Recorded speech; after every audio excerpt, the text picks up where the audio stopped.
Hey guys, welcome to part 7 of What If Naruto Was Trained by Anko. If you enjoy the video then like, share and subscribe, and also comment your thoughts as it inspires me to make more such videos, and also check out my other playlist, hope you would like them too.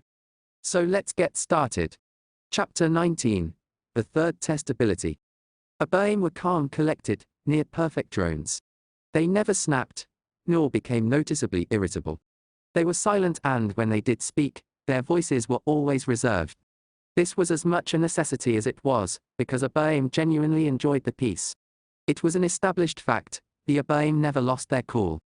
That was of course until Abaim Shino had been forced to spend a month with one Hatak Kakashi and Yamanaka INO. Between the two of them and their idiosyncrasies minus, they had finally managed to cause Shino to snap. This was a feat to be applauded, since he had managed to survive numerous encounters with what was on the face of it an even more trying combination, Azumaki Naruto and Yamanaka INO. The only reason he hadn't snapped then was because the pair had kept each other busy. So it happened that walking down the street with INO talking happily beside him, Shino could feel his eye tick with each word. He could only thank the kami for sunglasses.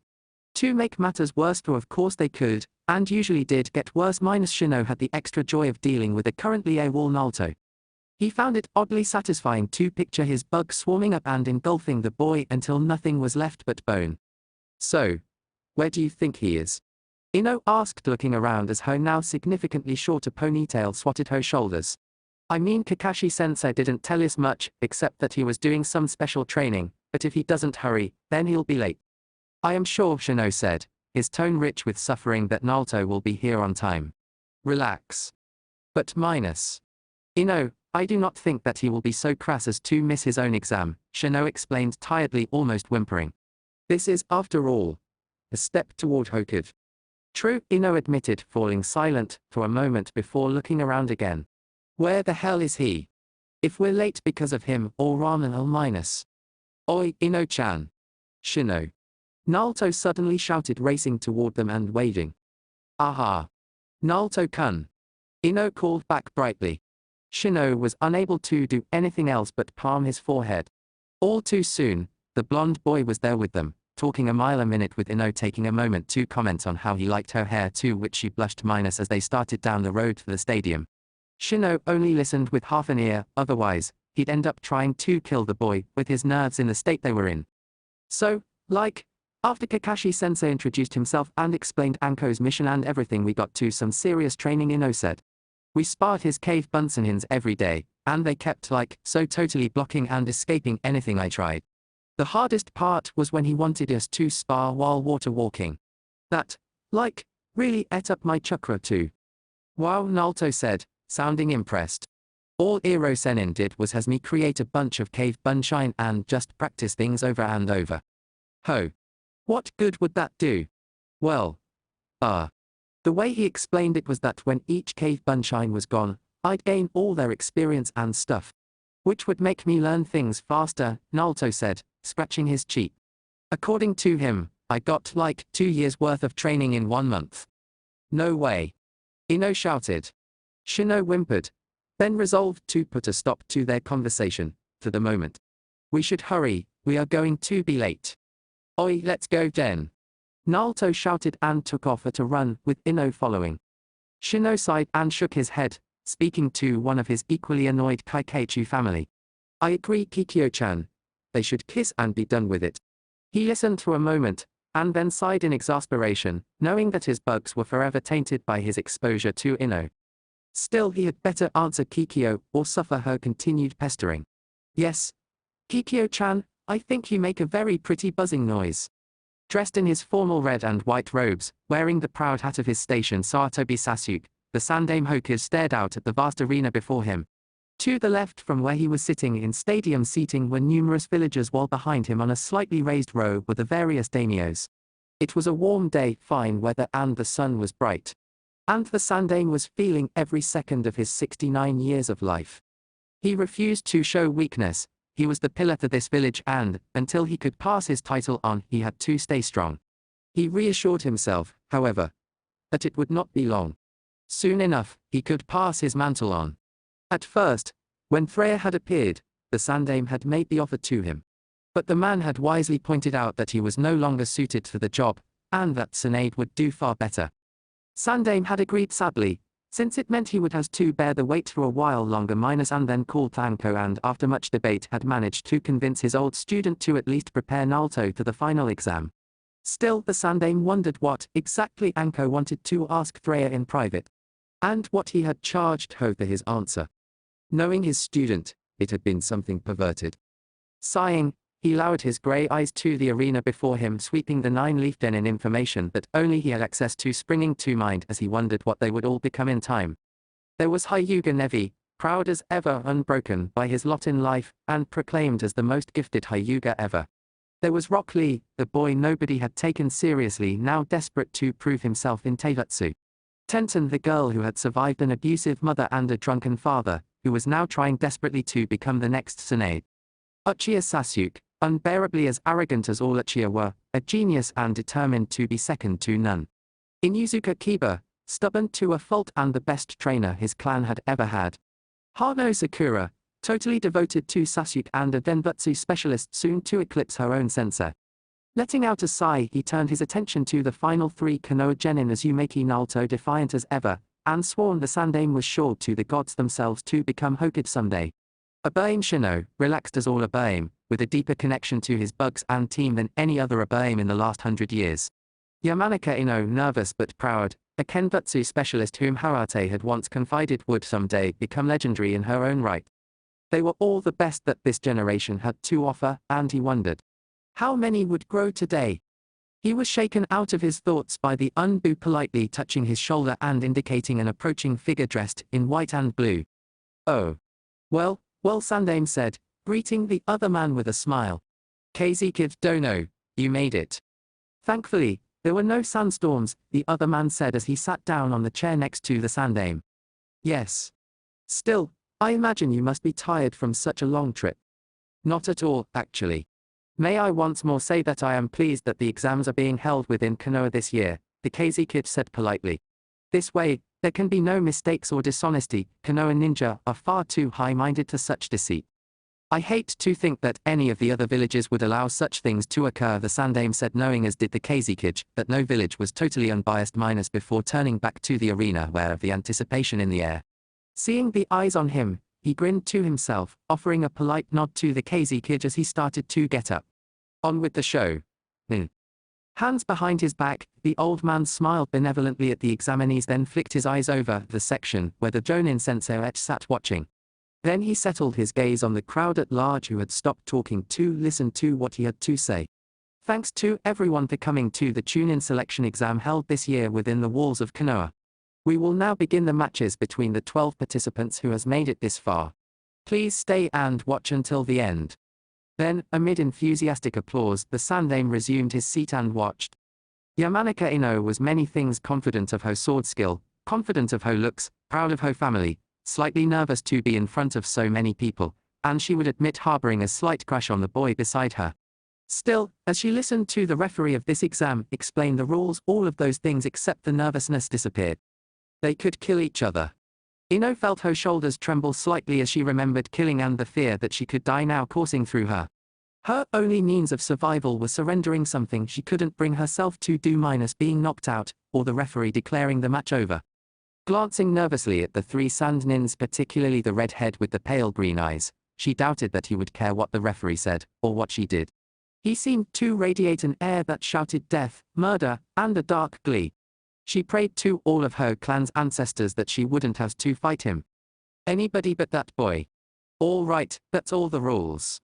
These are the matches, the referee said, holding out a piece of paper, to them even as a large screen on a far wall flickered to life so that the crowd could see the same thing. Ino scanned it quickly, eyes darting to the familiar names, and then froze as she spotted her name in the first match of the opening round. Yamanaka Ino, Uchiha Sasuke. Ino felt her stomach drop, unable to believe the cruel twist of fate that would force her into fighting Sasuke. She desperately thought of a reason why that would be impossible, how she could have misread. That had to be it. She had just read the wrong line, and she was really facing someone else. Everybody see who they're fighting? The referee asked without interest as he put the sheet into a pocket. Right, so the first match. Yamanaka Ino and Uchiha Sasuke.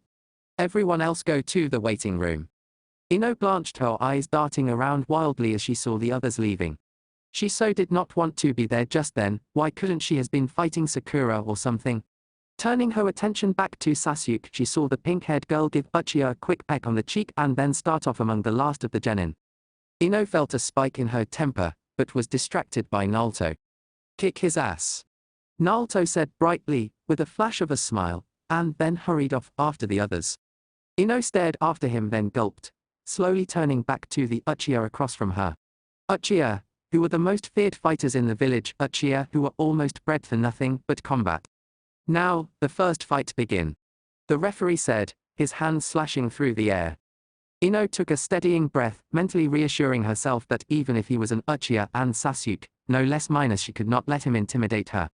She was a ninja, after all.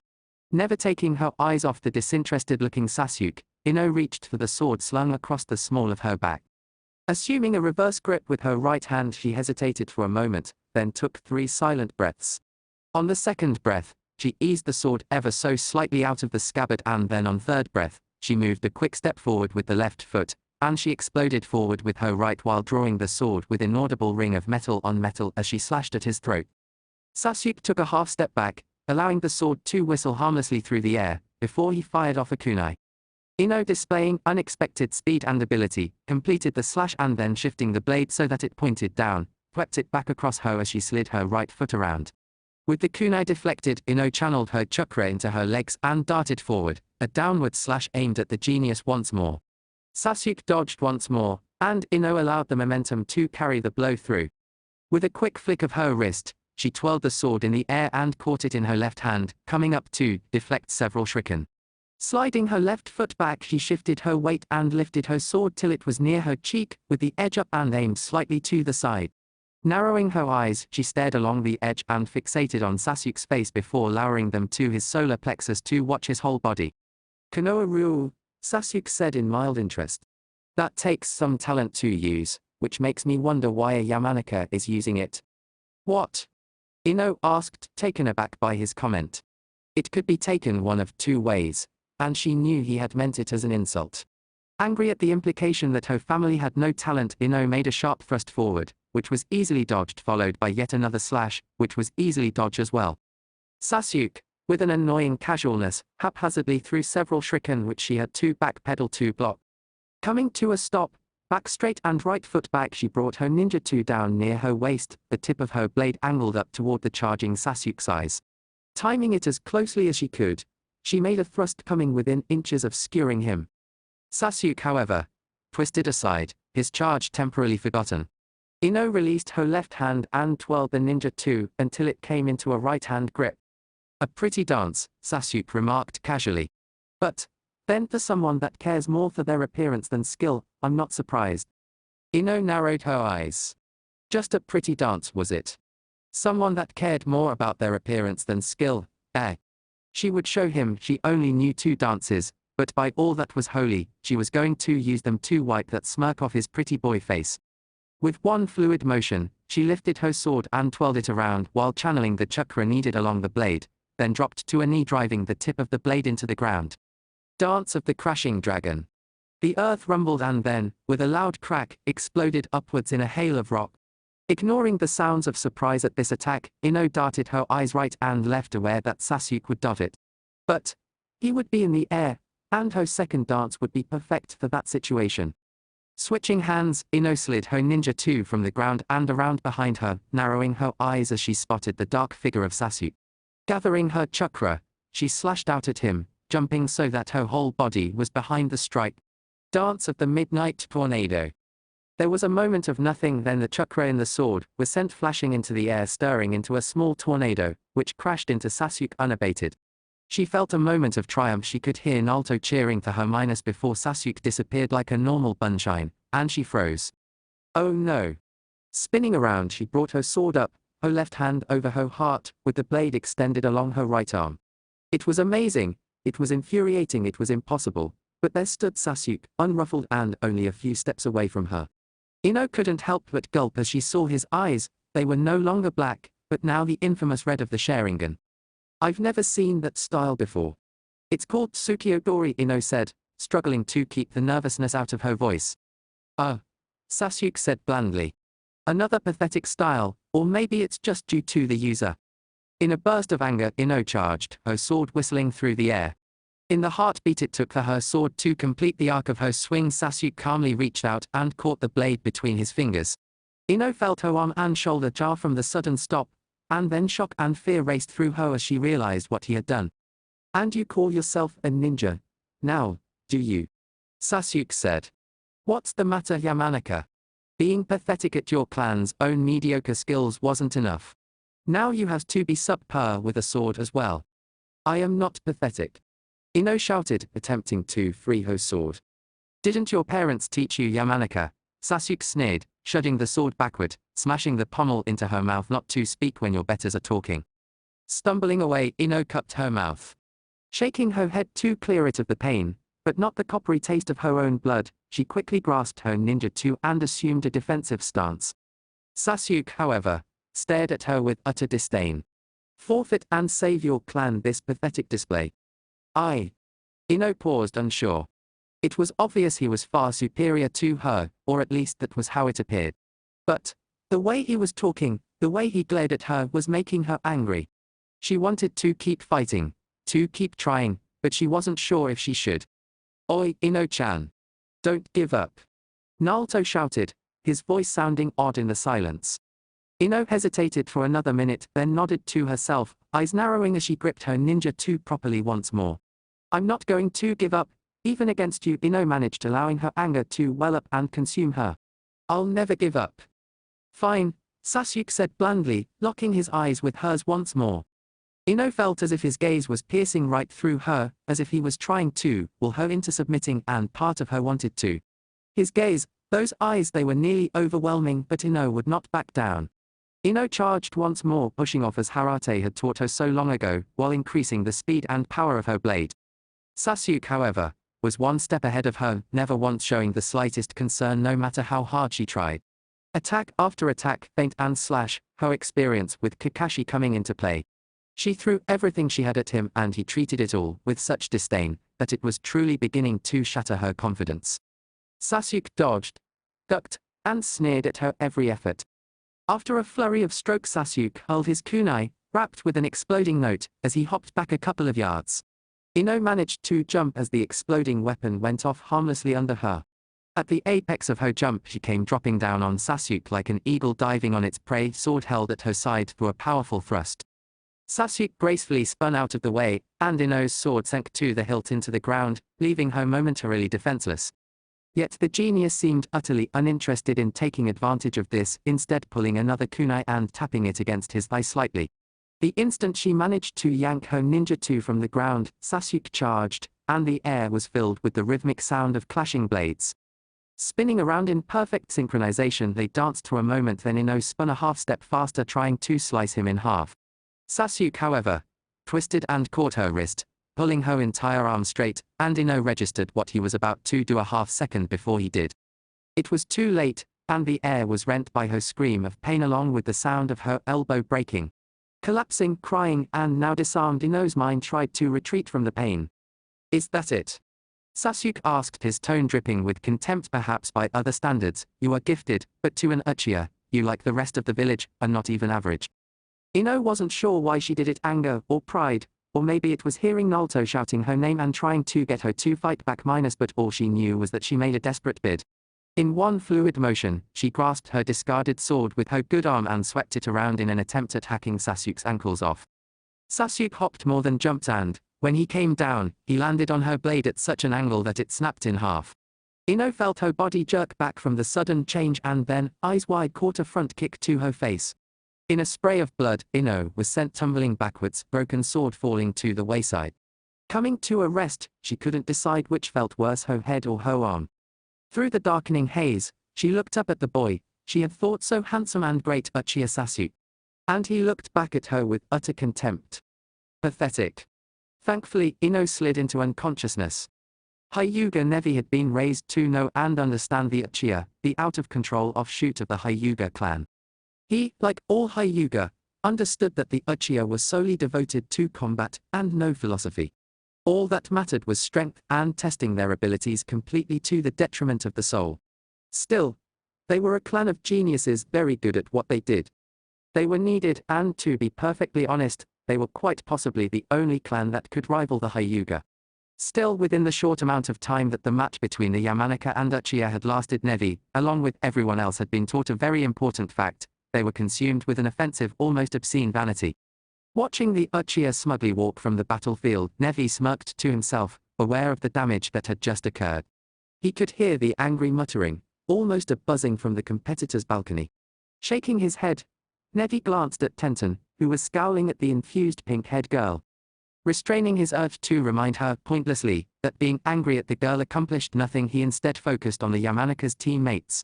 The orange-clad boy was being restrained by the aim, while radiating enough killer intent to denote an impending slaughter.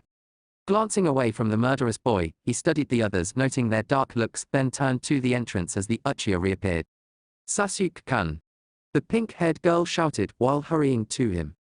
Neji, however, was more interested in the blonde boy who had freed himself and was stalking toward the oblivious dark-haired boy. He considered for a minute, stopping this Naruto he could do it minus, but whatever happened was not his concern. After all, the Uchiha had brought this destiny upon himself, and Neji knew better than most that you could not change such things. "Naruto. No." The Inuzuka said warningly, cutting the altercation off by placing himself between the two. "You motherfucking bastard." Naruto shouted at Sasuke, ignoring the boy clutching at his jacket while struggling to get free. "Don't you call Sasuke-kun that," the Hanano said defensively. "It's not his fault if INO Pig didn't know better than to minus." "Sakura," Naruto said, pausing, as if seeing her for the first time. "Shut up." Neji arched an eyebrow, sharing a look with Tenten. This was an interesting situation. The idiot they had taken the blonde was obviously an act. Neji could see that, and Tenten looked as if she was thinking much the same thing. "HN," Sasuke said, shrugging slightly. "I don't care what you think, bastard, but just because you're an Uchiha doesn't make you better than anyone else. I promise, for everything you said, the humiliating and hurting Ino-chan, I am going to kick your ass." "Whatever, loser," Sasuke said. Neji shook his head, unable to believe how oblivious the Uchiha was. This Naruto was murderous, and Sasuke was treating him like he was nothing to worry about. "Hyuga Neji, get down here or you're disqualified." "Neji-kun," Tenten said, her voice strained with tension. "I think you're supposed to be fighting now." "Hey," Neji said with a final look at both boys, before approaching the railing and taking the direct route to the battlefield. He barely glanced at the referee and, instead, focused on his opponent, the red-haired child with the sand gourd. "About time," the referee said, his hand slashing through the air. "Second fight begin." Neji remained unmoved, as did his opponent, the seconds stretching out into minutes. Opaque eyes stared unflinchingly into cold green ones, as if both were fighting a battle without moving. Which, Neji supposed in a way they were, since neither was the type to charge head first into battle against unknown opponents. Still, this was getting them nowhere. Someone was going to have to make the first move, and Neji supposed it would have to be him. His main goal, then, would be to discover if this other boy had an ultimate defense, as Neji theorized. Activating his Byakugan, he slid his right foot back while lifting his left arm up and keeping his right near his waist. A heartbeat later, he was charging across the battlefield, his eyes noting the sand that was shifting across the ground. Still, the boy didn't move an inch, showed no emotion at all, and Neji frowned even as he came within range to attack with a well-timed Ryuken strike. The blow was absorbed by a wall of sand, which scattered from the chakra-infused blow, only to reform as Neji struck out yet again.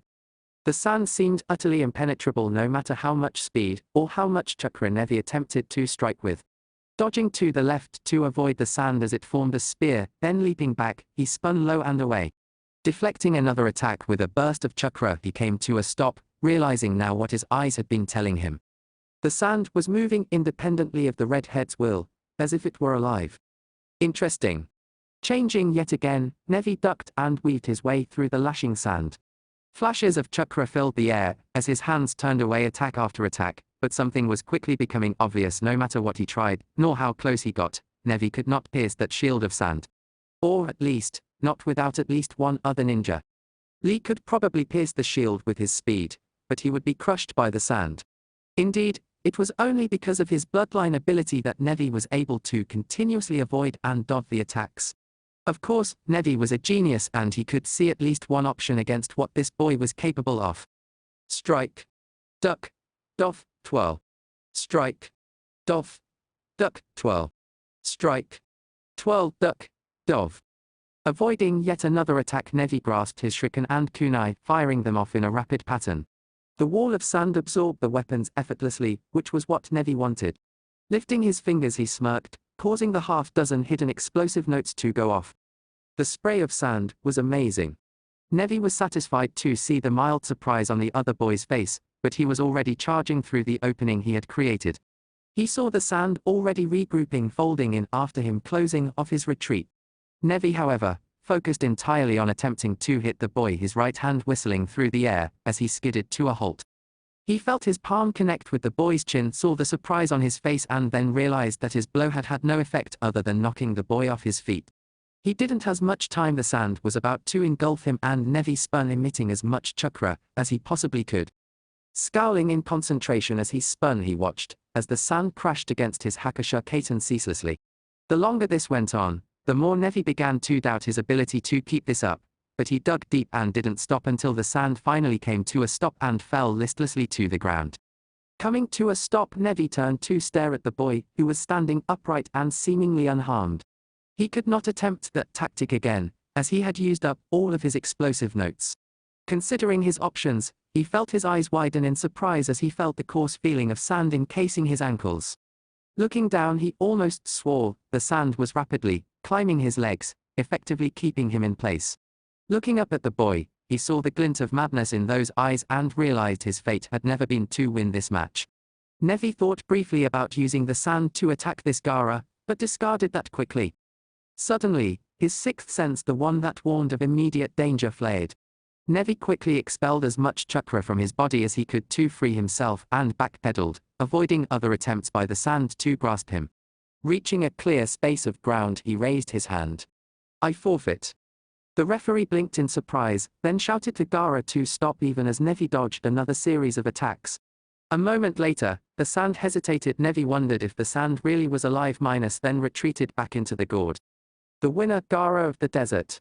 Neji, as the crowd applauded politely, considered Gaara silently, then turned his mind to the odds for an upcoming situation. Perhaps it was time to place a bet. Hyuga, for all of their greatness, held a guilty pleasure in betting. Besides, if that Uchiha was so willing to create the fate he now faced, why shouldn't Neji take advantage of it? Yamanaka Inoichi was a great many things: a highly skilled ninja, alarmingly good at flower arranging, a decent man and a good husband. Most important, though, was that he was a father, a very overprotective father, with a very short temper when it came to his daughter's well-being. So needless to say, as he was pacing in the hallway outside of the treatment room, Inoichi was rather upset. Actually, the correct term would be livid. It had been all his wife could do to keep him from jumping into that arena and slitting that prick of an Uchiha's throat. It was still a very tempting thought, actually. Sasuke might have been able to shoot his mouth off about INO, but Inoichi had several years' experience on the boy. The only reason he hadn't was because his wife had convinced him that INO would not appreciate her father being arrested for murder. So as his wife talked with the medical staff and his daughter recovered, Inoichi listened to the distant noise of the match between the Inuzuka and the puppeteer while trying to figure out how best to channel his impotent rage. He briefly considered the fact that since he lived in a village full of ninja, he could always pay someone to assassinate the boy. It would be easy enough. It wouldn't even have to be an official mission either. He knew the right people to get it done without too much fuss. He wouldn't, though. That would be wrong. No matter how badly Inoichi wanted to see the boy suffer, he couldn't pay or ask a fellow Konoha ninja to do that to one of their own. It was just too bad that there wasn't someone in this exam that would willingly do it on their own. And then, he heard a distant voice whisper that there was someone. Azumaki Naruto. He was Ino's teammate and friend, had stormed in to check on her, and undoubtedly the boy was now planning Sasuke's murder. Hopefully a painful and bloody murder. Inoichi grinned. They would meet, if not in the second round, then in the final match. Inoichi thought as he ran his fingers through his hair. From what Ino had told him after her training with Kakashi, Naruto was very strong. Which was no surprise, really, considering what little was known about the other blonde, including the rumors of what had happened in the Forest of Death. If he was strong enough to fight, and hold off an S-ranked criminal, then Naruto should be able to tear Sasuke limb from limb. Suddenly, Inoichi grinned. Oh, how stupid of him not to see this chance sooner. Before long, he was hurrying out to the arena and into the streets, heading to the nearest bar that was taking bets. This was as close to a sure thing as he had ever had. Sasuke against Naruto was going to be his payday.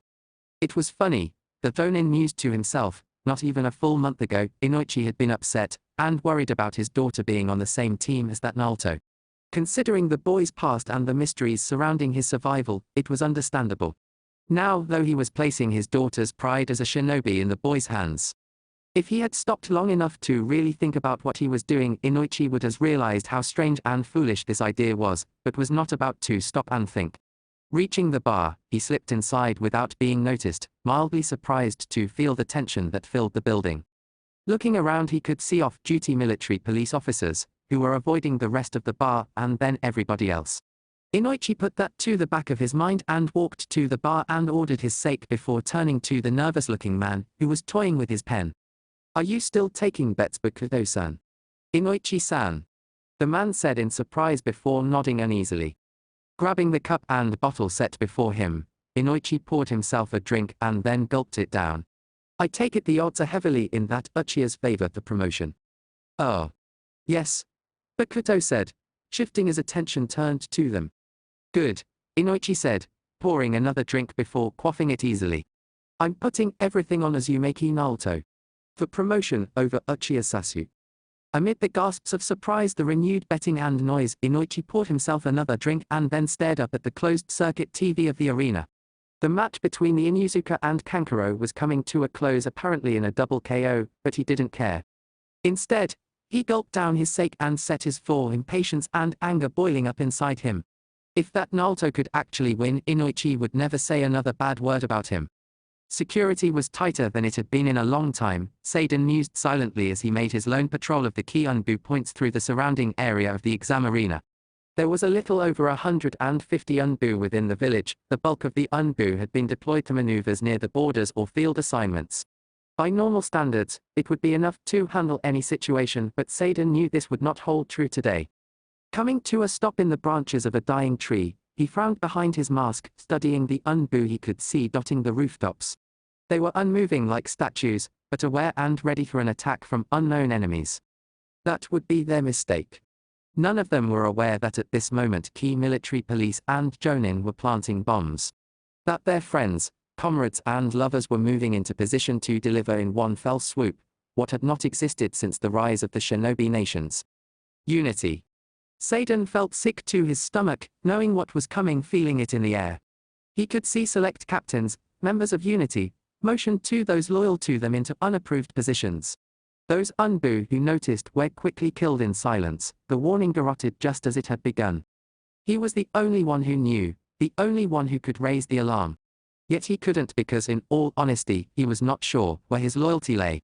Was it to the Sandaime, or to the office itself? To the ideal of what the title meant or the dream of what Unity was trying to create? If he said nothing, if he allowed this to occur, his hands would be irrevocably drenched in innocent blood. But his loved ones would have a chance. A chance to serve a nation that had one voice, one vision. A nation that would have no need for Unbu or politics.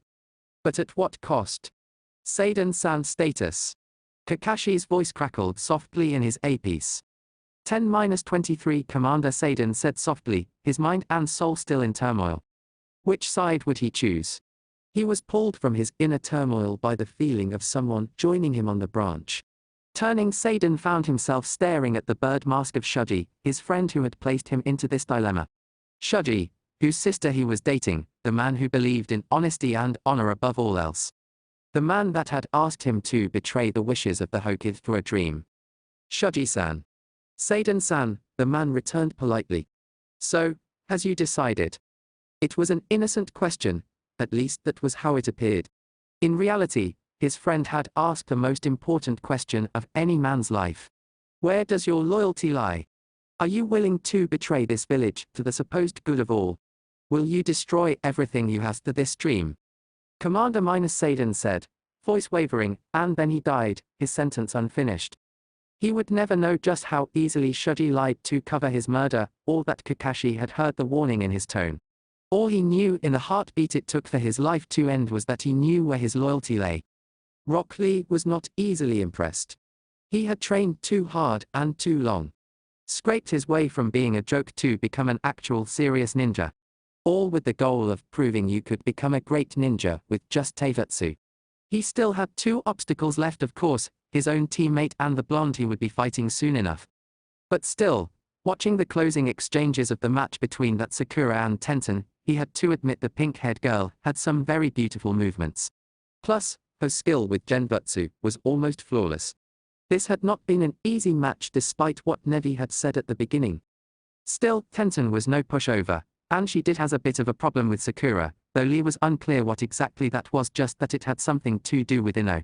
Thinking about the girl, Lee glanced at an impassive-looking Sasuke and then looked at the blonde who had been glaring at Sakura throughout the whole match. Emotions would be running high, and Naruto was not likely to go down easily. Turning back, Lee saw Tenten force her way through a genbutsu and with expert use of her last remaining weapons, Senbon needles minus secure a victory. Yosh! Tenten! A truly bright and beautiful flame of feminine youth, Lee shouted, swept up in his emotions of her victory, just barely realizing that the orange-clad boy beside him was also cheering Tenten. Winner Tenten! Lee grinned and glanced at Neji, who merely arched an eyebrow in silent curiosity. Lee knew that look. It was the look Neji usually wore whenever Tenten did something impressive. To date, it was the only sign that Neji cared about what she did or accomplished. The fifth match, Uzumaki Naruto vs Rock Lee. The referee shouted tiredly. Come on down, already, and let's go. Yosh, wish me luck. Lee said, flashing a smile at Neji as he hopped over the railing. A second later, he was joined by Naruto, who was sporting a gaze that was not easy to meet. I understand your passion, Lee said firmly, not looking away from those eyes as he assumed a nice guy pose like his mentor guy sensei would. Naruto-kun, I understand so much that it hurts. I promise that if you should lose this match, that I will defeat Uchiha Sasuke for you and Ino-chan. Whatever you say, fuzzy eyebrows, Naruto said, but Lee noted that it sounded less like an insult and more like a friendly nickname. Aha. So, he was right, and this Naruto was a fellow bright flame of youth. Shifting his body slightly, he lifted his hand palm up, settling into his taijutsu stance. Now, fifth match begin. Lee waited for a split second, to see if the blonde would reveal his specialty, then took Gai Sensei's advice and assumed the initiative. With a serve of muscle, Lee covered the distance between them, with blinding speed and pushing off at the last minute to double his power, launched himself into a spinning jump round kick. Konoha Senpun. A second later, he was sent crashing to the ground from a punch to the face. Recovering with an expert flip, he landed in a crouch and took a moment to study the boy across from him. He wasn't sure how that had happened. One moment the blonde had been a sitting duck, and the next Naruto had been inside his defenses. Lee knew there was no way he could lose track of someone during a taijutsu exchange, but he just had. Disturbed but not undaunted, the green-clad ninja darted forward once more with even greater speed, zigzagging to confuse the blonde. It was doing amazingly well, since Naruto was looking around utterly confused. Lee grinned to himself and allowed the blonde to catch a glimpse of him on the right and then darted with blinding speed to the left to catch the boy by surprise. Naruto turned at the last moment, but Lee knew it was too late. His fist was about to smash into the blonde ninja. And then Lee was caught by surprise as Naruto once more appeared inside his guard with a punch smashing into his mouth. Going with the momentum, Lee flipped, attempting to catch the blonde with twin front kicks, but instead hit only air. Landing upright, Lee stared at the boy in utter confusion. This was impossible. Nobody other than Gai Sensei or Neji should have been able to stand a chance against him in taijutsu. And yet, this Uzumaki Naruto was doing just that, and he appeared even to be beating him at it. You really are strong, Lee said after a moment. Hey. Thanks, the blonde said with a smile. Lee returned the smile and then, turning serious, launched into even greater feats of speed. Yet, no matter how fast he moved, the other genin always managed to slip inside his guard and counterattack. It was like trying to hit the wind, or playing a game of tag. Still, Lee didn't give up, and finally, after what felt like hours, he managed to nail the blonde with a punch that actually managed to knock the boy off his feet. Skidding to a halt, Lee grinned at his dazed-looking opponent. Yosh. You're it. Naruto shook his head as if to clear it and then slowly climbed back to his feet, smirking despite his busted lip. You wanna play tag? Lee wondered for a moment about the chill that suddenly raced up his spine, and then he watched in utter fascination as the blonde literally disappeared in a burst of speed. One moment he had been there and the next he wasn't. It was like seeing Guy Sensor move. Lee was so taken aback by this that he barely managed to register the blonde reappearing in a rising crouch before him, a fist aimed at his midsection. Lee reacted by tensing his stomach muscles a half-second before impact, lessening the chance of having the air knocked out of him. It still hurt, but he managed to react, grabbed the arm, and twisting his hips, threw the boy. Naruto flipped through the air, landed in a crouch and suddenly disappeared yet again. This time, however, Lee was less stunned and waited for the attack he knew was coming, despite being unable to see his opponent. Sensing the attack coming from behind, Lee turned, managing to avoid the punch by a hair's breadth, and then countered with a vertical punch to the boy's ribs. Naruto went crashing backwards into the ground and Lee paused, frowning in confusion. His experience was telling him something was off in this fight. The boy covered ground with alarming speed, but when it came to his taijutsu speed, he was several steps below Lee. But he remembered the earlier exchange and wondered if maybe the boy specialized in counter-attacking. Deciding to find out for sure, Lee darted forward just as the boy had managed to regain his feet. Lashing out with a vicious right hook, Lee realized how bad an idea this was. A split second later, Naruto, the formerly sitting duck, was inside Lee's guard, slamming a palm heel into his chin followed by a spinning side kick to the solar plexus. Jackknifing backwards, Lee winced through the pain and managed to cushion his landing before rolling back to his feet. He noted the blonde already missing and managed to avoid the incoming attack, then countered. Naruto moved again with that unusual speed of his and Lee avoided, countered, and gained the initiative. Right until Naruto slipped through his defenses yet again. Minutes stretched out endlessly as they exchanged blows, and Lee was finally beginning to understand his opponent. Naruto was able to cover ground much faster than Lee could at the moment, but his attacks were standard fare to ninja. It was only in counterattacking that Naruto became nigh unbeatable. Lee didn't understand how that worked, but he accepted that as long as he didn't attack Naruto directly he could maintain control of the match. Not that he was ahead by that much. In all honesty, this fight was very even and Lee seriously considered dropping his weights. However, if Naruto was a taijutsu specialist, not something Lee bought completely, he would be wearing weights as well. So it only stood to reason that, if Lee dropped his weights, then Naruto, if he was using them, would drop his, and they'd be right back where they started. Breaking apart after a particularly brutal exchange, Lee used his tongue to check a tooth. Wincing slightly, he saw the blonde panting and clutching his shoulder tightly. Lee felt some satisfaction at that sight. No matter how even they were, Lee could feel that he was dealing much more damage than Naruto was. Then, the blonde grinned rather dangerously and formed an unusual seal. Cave Bunshine. Lee blinked in surprise, realizing that the boy could use ninjutsu. Then his eyes widened in shock as he suddenly found himself surrounded by what appeared to be 20 or 30 Narutos. Somehow he didn't think they were merely illusions. And suddenly this fight didn't seem so even anymore. Why doesn't he drop his weights?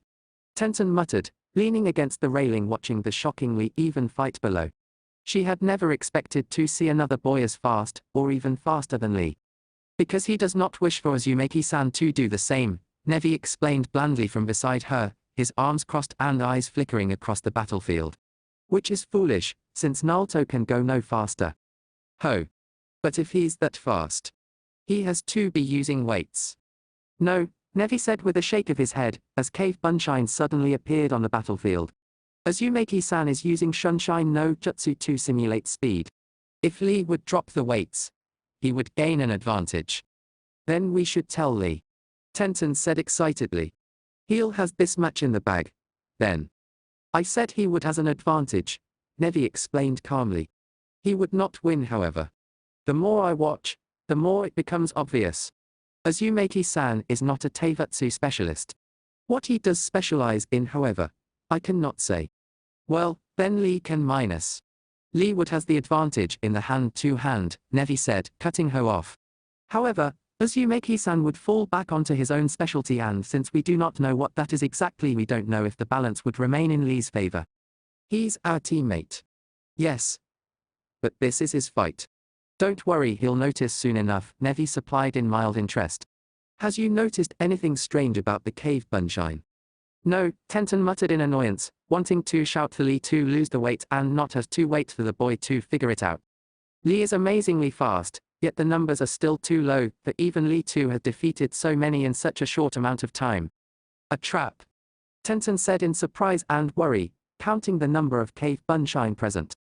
No, a strategy, Neji explained slowly, activating his Byakugan and weighing his words carefully. A basic strategy, rudimentary at best. But effective. What is it? You'll see soon enough. Lee was on autopilot. There was no time to think about the next move, or about how quickly the crowd of cave bunshine were dwindling. All there was time for was swift, decisive action. Destroy one cave bunshine and move on to the next, repeatedly until either they were gone, or he was too exhausted. Clearing the field of at least 7 more cave bunshines, Lee paused, his chest heaving as he surveyed his remaining obstacles.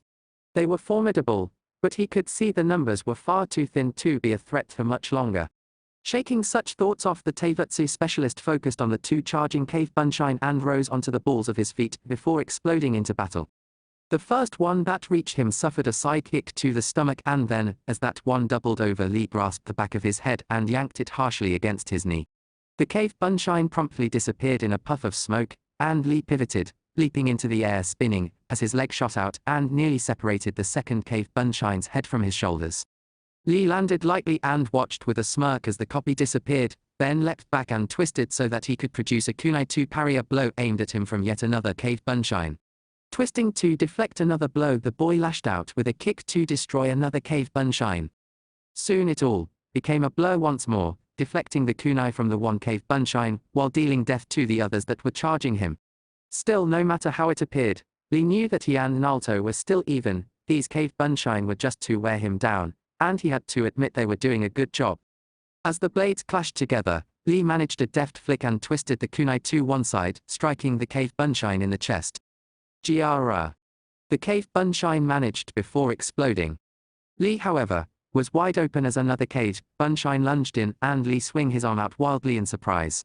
The bunshine neatly avoided the blow, disappearing in that odd way of his, and then slammed a rapid combo into Lee's body. Punch, kick, elbow, palm, heel. Lee lost track, each blow heavier than the last. Then, suddenly, he was swept off his feet, and he had a moment to register what was happening before the cave bunshine pounced on him. Lee reacted a split second faster than the clone, jamming his knees under its body and pushing it off him with a heat. The cave bunshine twisted in the air, landed on its feet like a cat, and immediately sprang at Lee, who was on his feet once more, a second time. This time Lee was ready, and he spun out of the way and lashed out a kunai, plunging it between the clone's shoulders. Amid the puff of smoke, Lee sensed another attack, and he threw himself into a forward roll, dodging the hail of shuriken, and regained his feet at the startled cave bunshine's feet. With startling speed, Lee planted a roundhouse kick to the cave bunshine's face with his right foot, then reversed in the same motion to slam a heel kick to his opponent's temple. The cracks from the impacts echoed in the still air. The cave bunshine cried out, staggering away to disappear in the telltale puff of smoke, and Lee sensed yet another attack from the side. Turning, Lee ducked the incoming round kick and delivered several powerful punches to the ribs, forced the cave bunshine to disappear. A second later, Lee blocked a round kick to the stomach, which left his head wide open. A second after that, he was sent crashing face first to the ground from another round kick to the side of his head. Recovering quickly, Lee regained his feet, turning to stare at Naruto.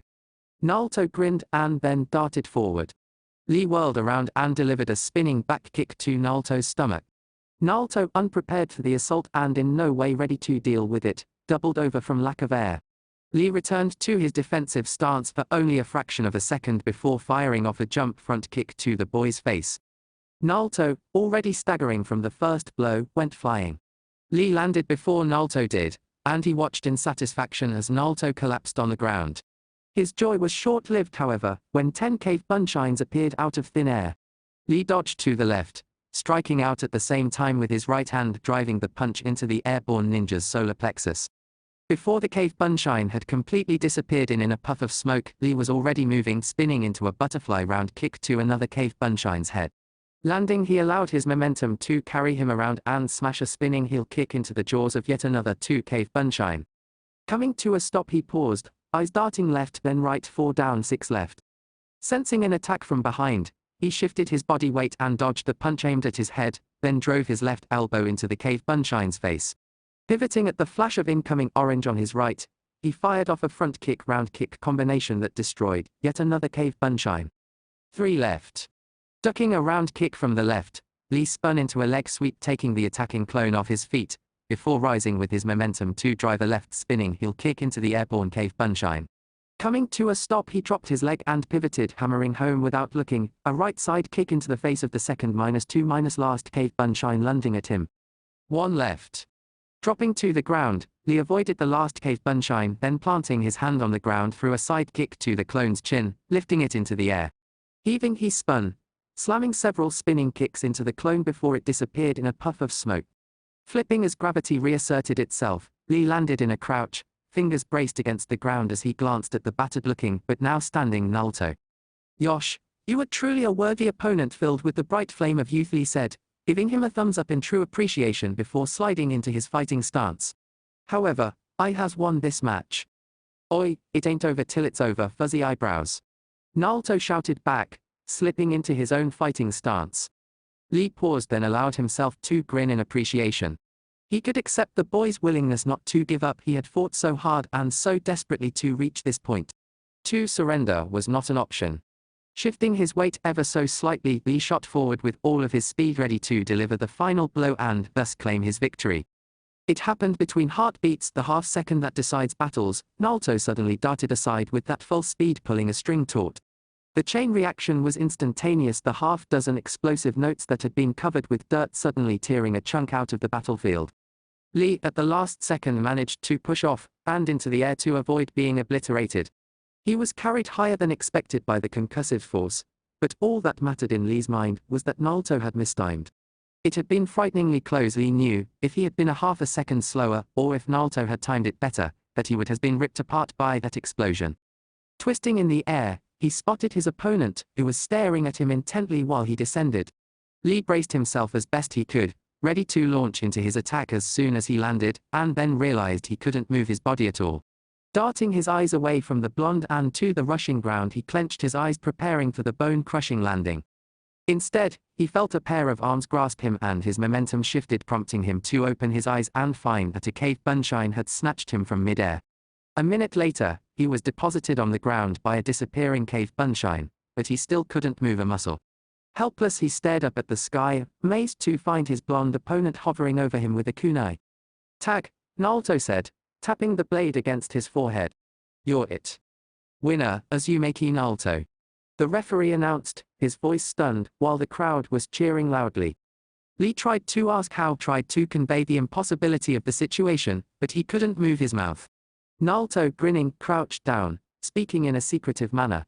"It's the Kanashibari no Jutsu. It'll wear off in a few more seconds. I thought I'd never hit you with it." Lee blinked, then felt his body relax and was helped to his feet by his new friend. "Yosh, impressive." "Thanks," Naruto said, leading the way off the field. "Next time though, let's has a real match where we don't have to hold back." "Of course. And we shall see who burns brightest with the bright flame of youthful power." "Oi, has anyone ever told you you're weird?" Naruto asked thoughtfully, as they entered the stairwell to the fighter's balcony. "Cool. But really weird." "Aha," Lee said, allowing himself to smile. "Yosh, this is coming from the boy wearing orange. Why does everyone have to disrespect the orange?" The Hokage stifled his groan of discomfort, his back was sore, and his neck stiff. He had been sitting in one spot on a stone chair for far too long. He could not, however, just get up and leave. He had to present a strong face to the others, especially after the Uchiha's little rant from earlier. He was definitely going to has a few words with Fugaki about his son. He would stress how important it was that Sasuke did not offend future dignitaries or the villagers that provided ninja with both customers and places to eat and live. He would have to explain exactly how and why Sasuke would have to publicly apologize and admit that he was wrong.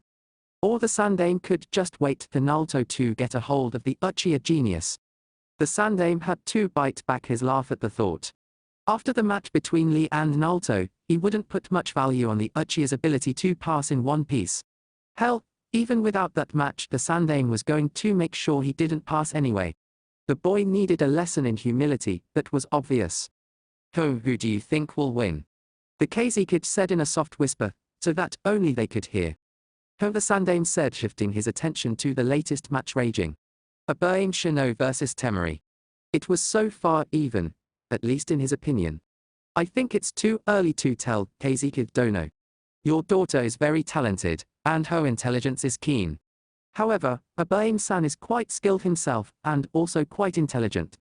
Yes, the KZ kid said softly, nodding slightly. However, I was referring to the match between the Uchiha and that Uzumaki child. It will favor Naruto-kun, the Sandaime said after a moment.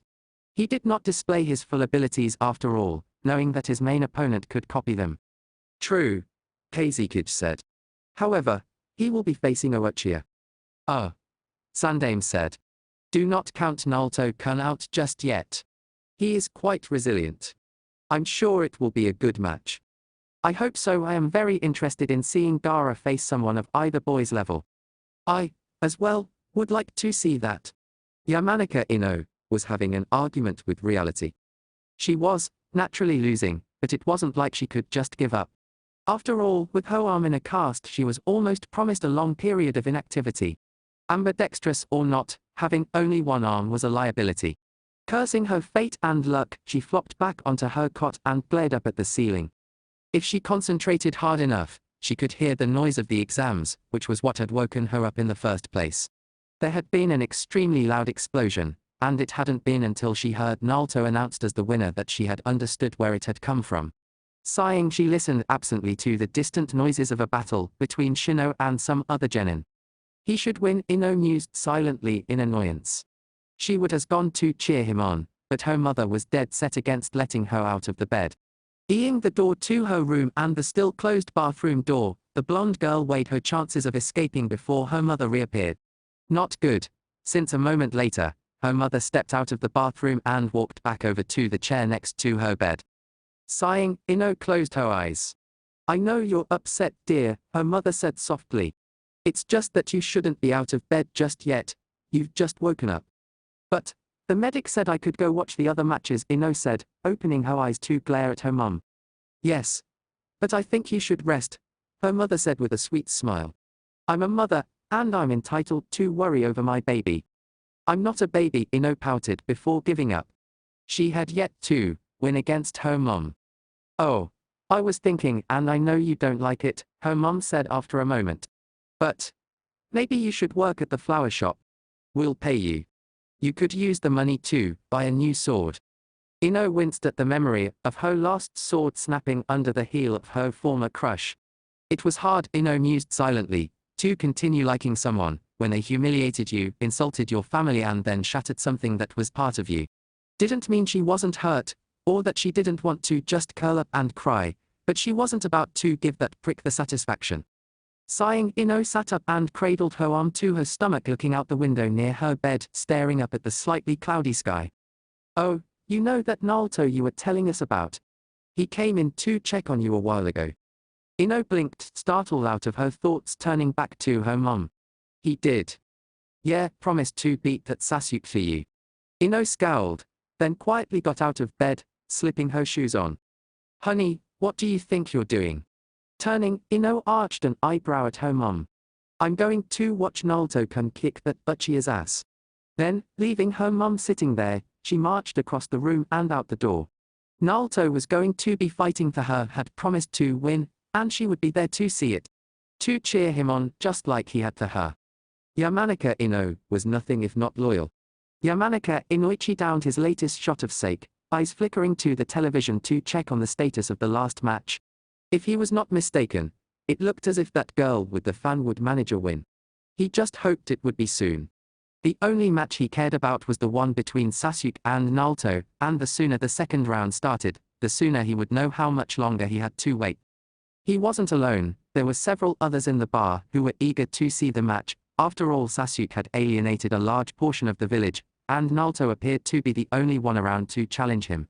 The Uchiha present naturally scoffed at this, but said little else. It's finally over, someone said. That Temari girl won, Which means Bakuto, I get 100 ryu. Inoichi looked up, his fresh cup of sake halfway to his mouth. He watched in silence as they announced Temari as the winner and then, without realizing it, watched as the names to the second round matches faded into being. He heard the mutters when the first match was revealed, his hand trembled and he gulped the sake down and then began to drink straight from the bottle. Finished he stood and, tossing money on the counter started for the door. Inoichi-san, where are you going? Bakuto asked, surprise in his tone. Inoichi paused and turned back to the man, eyes hard. Naruto and that Uchiha are going to fight in the first round and you think I'm going to sit here and watch it? Oh hell no, I'm going to watch that gay little pretty boy of a Uchiha get his ass stomped. That said, he turned and hurried out of the bar, ignoring the glares the Uchiha present shot after him and at those who cheered in agreement. Second round first match, the referee shouted sounding slightly anxious. Uchiha Sasuke, Azumaki Naruto. Sasuke kept his face emotionless, while on the inside, he was smiling in satisfaction. Finally, he could face this loser and prove himself superior. Could finally quiet the sense of ill-ease in his soul, knowing that the blonde had been the last genin ever to strike him. Sasuke-kun, good luck, Sakura offered cheerfully. HN, the raven-haired boy offered, which was as close to thanks as he got. Then, following his opponent's lead, he preformed a shunshine into the arena. Landing adroitly, he flicked his eyes over the serious-looking idiot he would be fighting, noting the signs of mild fatigue. Naruto, however, was glaring at him, with an alarming amount of hostility. You got something to say, loser? Sasuke said after another moment of silent consideration. Yeah, Naruto said, his eyes narrowing. A clan doesn't make you special. Your blood doesn't make you any better than anyone else. You keep on telling yourself that. I promise you, Naruto said dangerously. I'm going to prove it. Just like I'm going to be Hokage. I'm going to prove to everyone that just being an Uchiha means jack shit. Sasuke stiffened, then growled, his eyes unconsciously swirling into the feared Sharingan. I'm going to show you the true power of the Sharingan. Oi, I just realized something, Naruto said in mock surprise. Your name has Yuke in it. You're a Yuke. Wah. Sasuke said, startled. Shut up. I am not an Yuke. Sasuke the Yuke. Naruto shouted, grinning maliciously. Sasuke lunged forward, covering the distance between them as fast as he could. He saw the surprise on Naruto's face, then grinned, lashing out with a vicious jab at the blonde's nose. The Sharingan recorded every detail of this moment, right up until the blonde somehow dropped from his line of sight. Sasuke felt a bolt of surprise and deja vu ran through him, then he felt a palm heel strike crashing into his chin. Pain flared through the Uchiha's mind and he was actually lifted off the ground from the unexpected blow, followed by what felt like a foot crashing into his stomach. The end result was the Sasuke to gasp for air while he sailed through air before crashing painfully into the ground. Rolling from the momentum, he came to a stop and remained perfectly still until he could breathe again. Climbing slowly to his feet, he glared at the blonde, who was looking at him with enough malice to make the Uchiha think twice. Whoa. Hit him with a 20-hit combo next time, Naruto-kun. Someone shouted, joined by another loud cheer, to the blonde to unleash his true youthful power. However, that brief encounter did tell Sasuke one important thing: Naruto had the advantage in close combat. Whatever style he used, it made his Sharingan's reading ability worthless, the Taijutsu. Which meant Sasuke would just have to keep this at long range and win through his use of ninjutsu. Sasuke was pulled out of his thoughts as he caught Naruto starting a shunshine, amazingly enough without even an element to help cover his movements. Sharingan swirling to keep up with the high-speed movements, Sasuke watched the boy close the distance and then formed the seal to the Katan Gaokokya, drawing chakra from his mouth into his chest before exhaling a stream of fire that erupted into a large sphere of flames. Sasuke caught movement out of the edge of his eyes and cut the jutsu short, twisting to find the boy appearing from a hasty kawaii with a rock. The blonde darted forward once more, trying the shunshine yet again, and Sasuke smirked, forming another seal for the Katan Hausenka. A moment later, the air between Sasuke and Naruto was filled with several dozen small fireballs. Sasuke twisted, letting the attack fail, and lashed out with a fist just as Naruto, who had used a shunshine in mid-shunshine, something only Shisui had ever managed to Sasuke's knowledge minus, appeared within arm's reach. The blonde was wide open, and the fist connected with a satisfying crunch, snapping the boy's head back. Sasuke followed this attack with several even more rapid blows before finishing with jump, reverse side kick, which sent Naruto tumbling end over end backwards before landing in a small heap. "Hey, pathetic," Sasuke said, watching as the other boy, stirred and slowly regained his feet. "Didn't you know that my Sharingan can see you when you're doing the sunshine? Your biggest trump cards are nothing before it. I can find the real you out 100 cave bunshine, and I can see through your Mizaigaku." Naruto swiped the back of his hand against his mouth and grinned, teeth bloody. "Really? Well, can you see this?" Sasuke started to respond when the blonde suddenly disappeared again, but this time he was accompanied by an extreme gust of wind forcing Sasuke to cover his eyes. Realizing the trick, the genius opened them once more, his eyes spotting the blonde already in position and unleashing a jutsu. Photon Daytopper.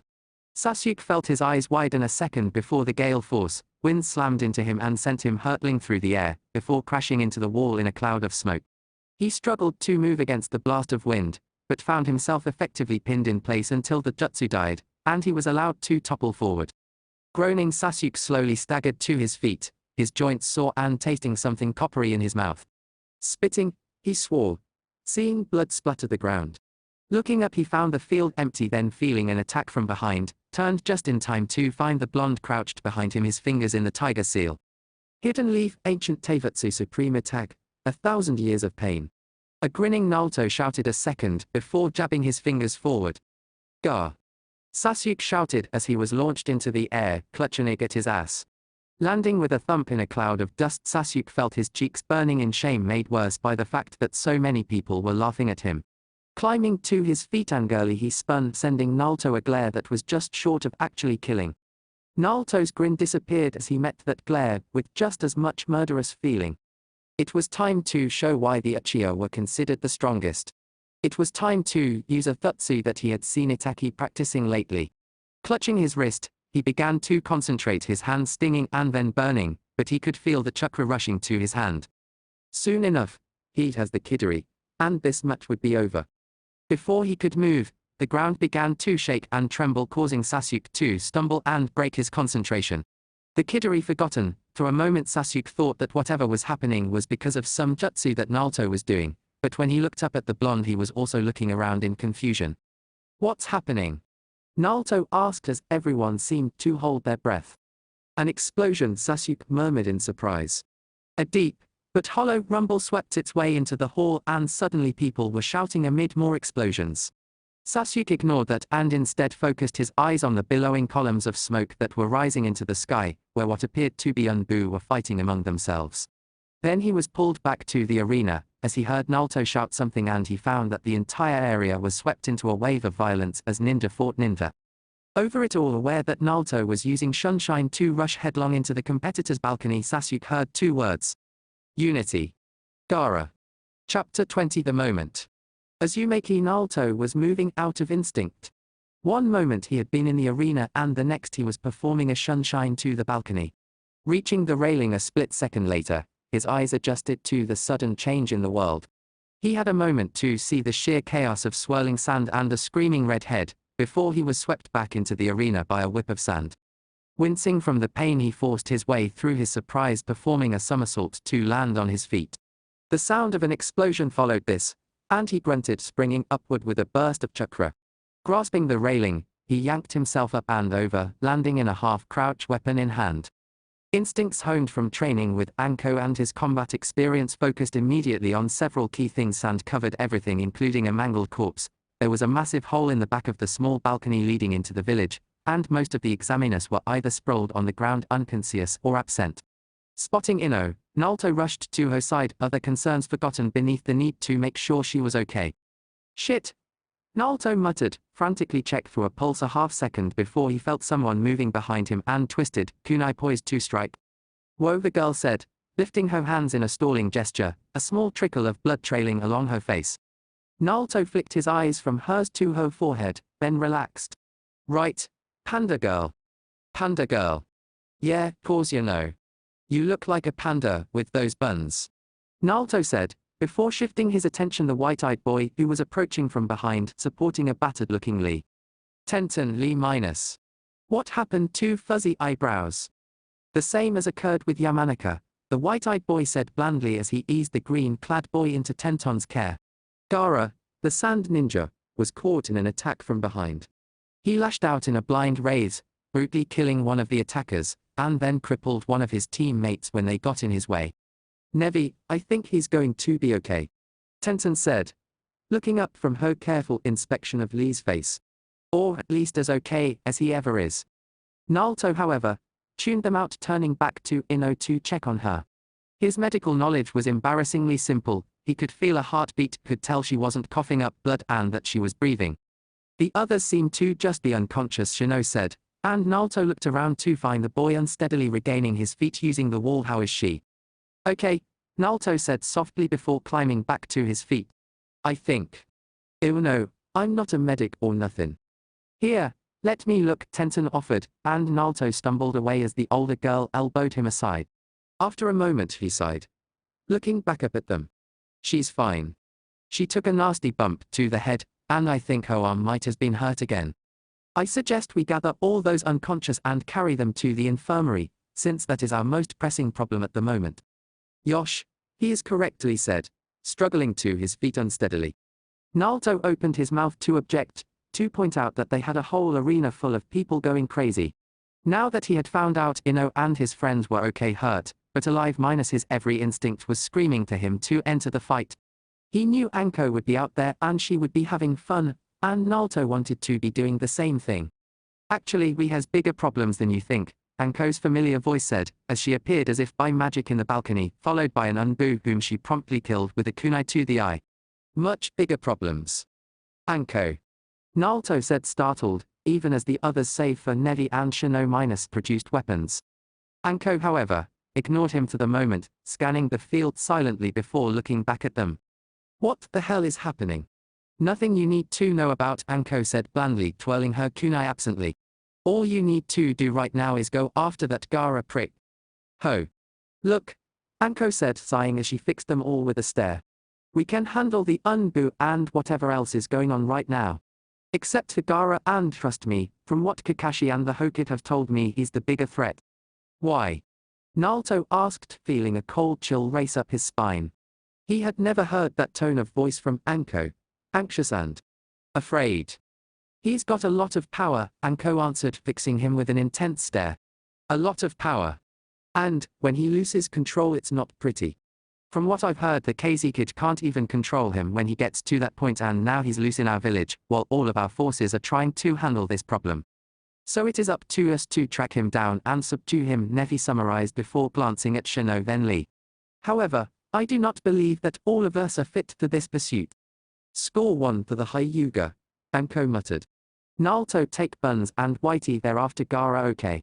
You others try to get these guys to the infirmary or something. We're wasting time, and I gotta get back to work. Naruto nodded, grinning. Oi, kick ass. I always do. Anko said, flashing him an equally insane smile. Do you has any suggestions? Tenten asked worriedly. Yeah, Anko said, turning to head for the railing of the balcony. Don't get killed. With that, Anko jumped back into the fighting, and Naruto, with a last look at Shino to convey his message to watch out for INO or else, led Tenten and Neji out the hole after Gaara. That was the last one. Looking up at his assistant, the Hokage nodded, then glanced at the KZ kid, who was standing silently near the railing. Sandame just couldn't fathom what was going on. All of their intel involving unity indicated a strategic strike, not mass chaos. It made no sense, but at least they had managed to get the daimyos and others to a secure room. Find the Unbu commander, and minus Sandame trailed off, rubbing at his left arm to dispel a sudden pain. And see what else needs to be done. Myself and the KZ kid will try to help the villagers. But Hokage-sama minus. I'm the Hokage, I'll be fine. Now go. Watching as the man nodded and then hurried off, the old man sighed, approaching his much younger counterpart. KZ kid Dono, I believe we should provide what support we can. I has my own priorities, the KZ kid said curtly, his eyes scanning the arena before widening in surprise. It appears, Hokage Dono, that your village has more to fear than merely dealing with these fools. Are you referring to your son? Yes. The Sandame paused and closed his eyes, taking deep calming breaths. Although his left arm was throbbing with pain, he shoved it aside for a moment. His village was facing its greatest threat, an unstable boy with a demon sealed inside him. Is there anything you would suggest, Kazekid Dono? Prayer, the Kazekid said bluntly. I am sure that your Unbu are aware of the danger he poses. Hopefully, they can subdue him. If he is forced too far, I fear this village will have to weather his wrath. Turning away, the Sandame rubbed at his chest as the pain from his left arm spread. His breathing was growing labored, and he knew without being told what was happening to him. Still, he had a responsibility to his village. He had to protect its people. Glancing at the Kazekid, who was staring aimlessly at the battles raging below him, the Sandame started off, only to stumble, growing dizzy. No. Shaking his head, feeling a chill sweep through him, the Sandame forced his way through the dizziness and continued on with his task. Still, he knew his days were shorter than even he had anticipated. He was Hokiv though, damn it. And he wasn't going to give up until he saw his job done. Anko grinned, her heartbeat pounding in her ears as she threw herself into a diving crouch followed by a cartwheel. Dodging the hail of kunai that punctured every inch of the space she had occupied, she worked her way ever closer. She heard the curse of the rogue Unbu a split second before she struck, knocking his arm up as she crouched and spun, driving the kunai between the armor plates. Damn. You. The rogue hissed as Anko slammed her palm into her weapon to drive it in deeper before yanking upward. A spray of blood later, she was moving like a flash, once more like a ghost, avoiding the man's partner. Her adrenaline rush was in full force, coursing through her as she danced her way through another storm of metal.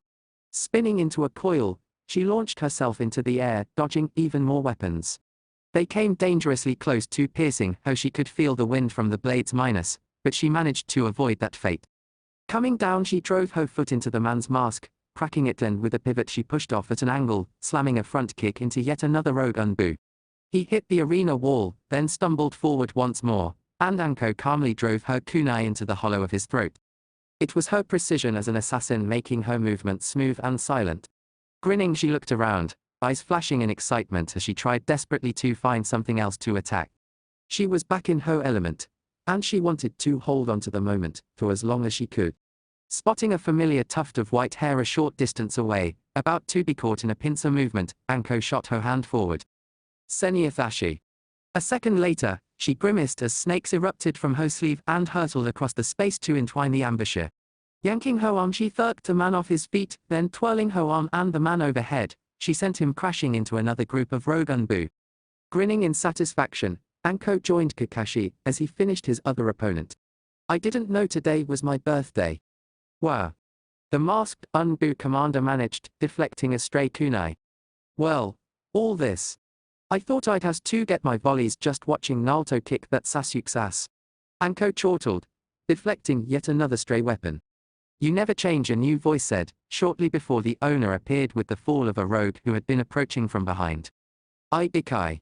Anko said happily, staring up at the scarred man. Anko, the interrogation expert, returned with a small smile before looking at Kakashi. I just got word that we've settled most of the outer areas. Good. Kakashi said, scanning the immediate area. Anko herself frowned, her mind turning toward a nagging feeling she had. Something that she had been avoiding thinking about ever since the battle had started.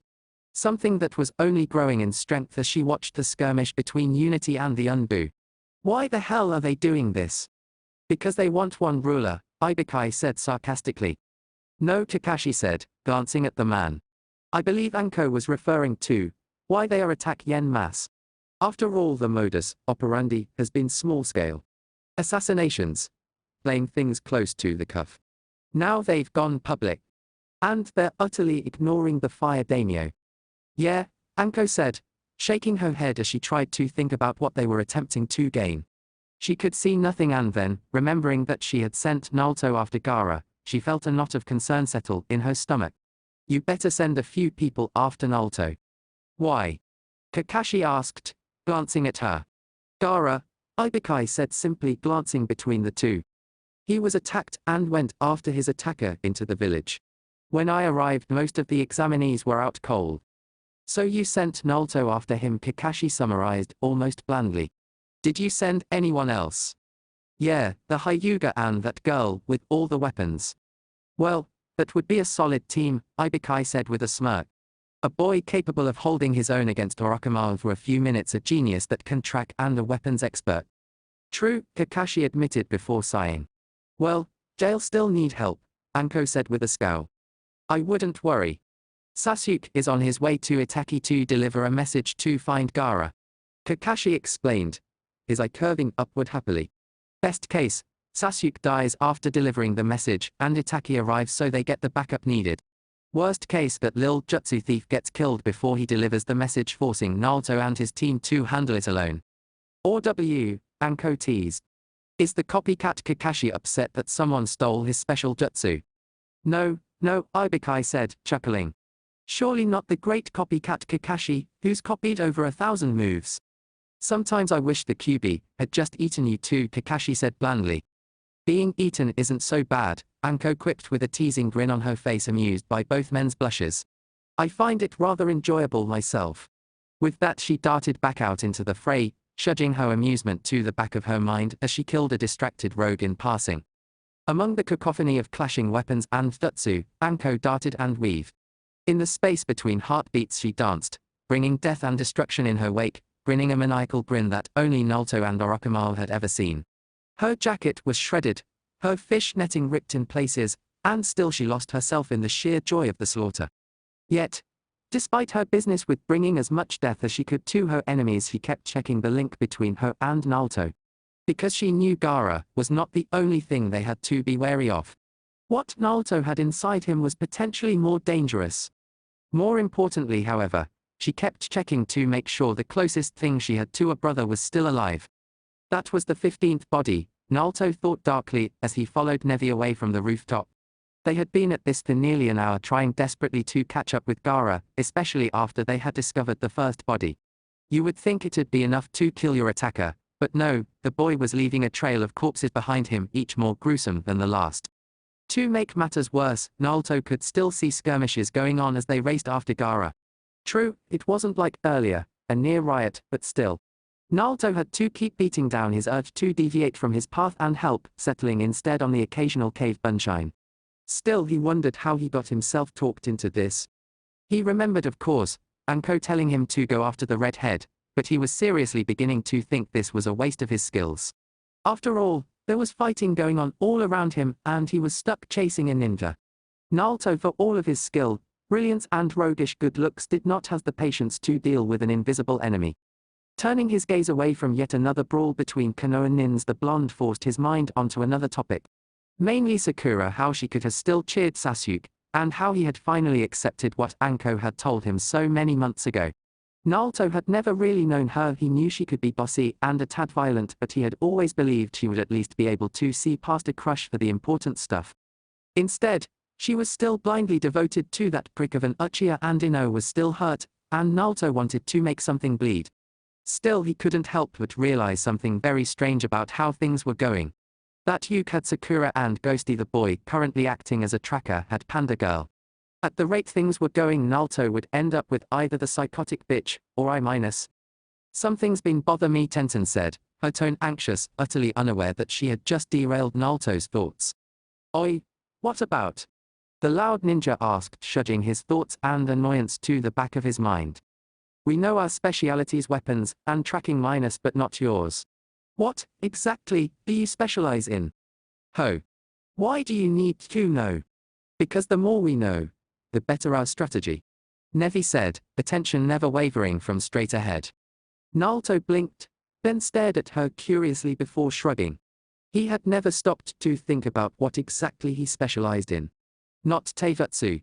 That was for sure. Ninjutsu. Well, he was strong at that, but that didn't feel right. Thinking about it, he frowned ever so slightly, wondering if there was some clue he had overlooked. Well, Naruto stopped and scowled, remembering that INO had taken after Harate, and that Lee had claimed that without someone named Guy he would be nothing. If you specialized in whatever your sensei specialized in. Naruto looked back over his skills. Well, it didn't feel entirely right, but it was close. Assassination. I specialize in assassination. What? Tenten said softly, eyes wide. Considering what I have seen, Neji said seriously without turning his head, you have the skills to support such a specialization. However, I believe it would be more accurate to say you specialize in combat and tactics. Whatever, Naruto said.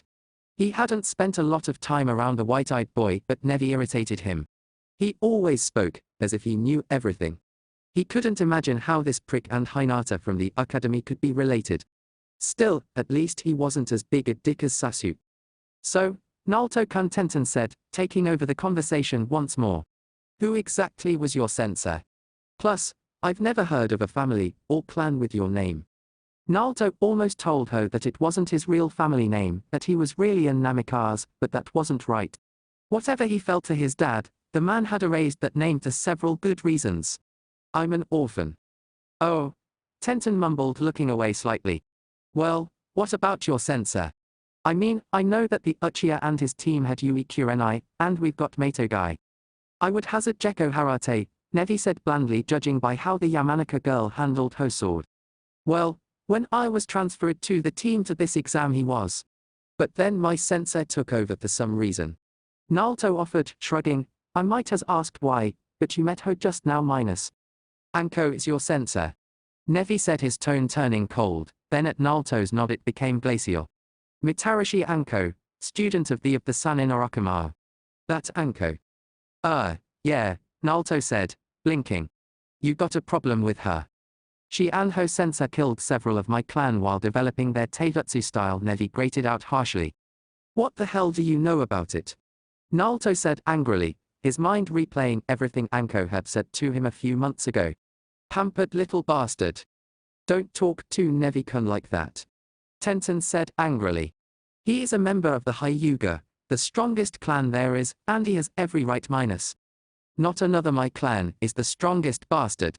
Naruto said, voice rising in anger.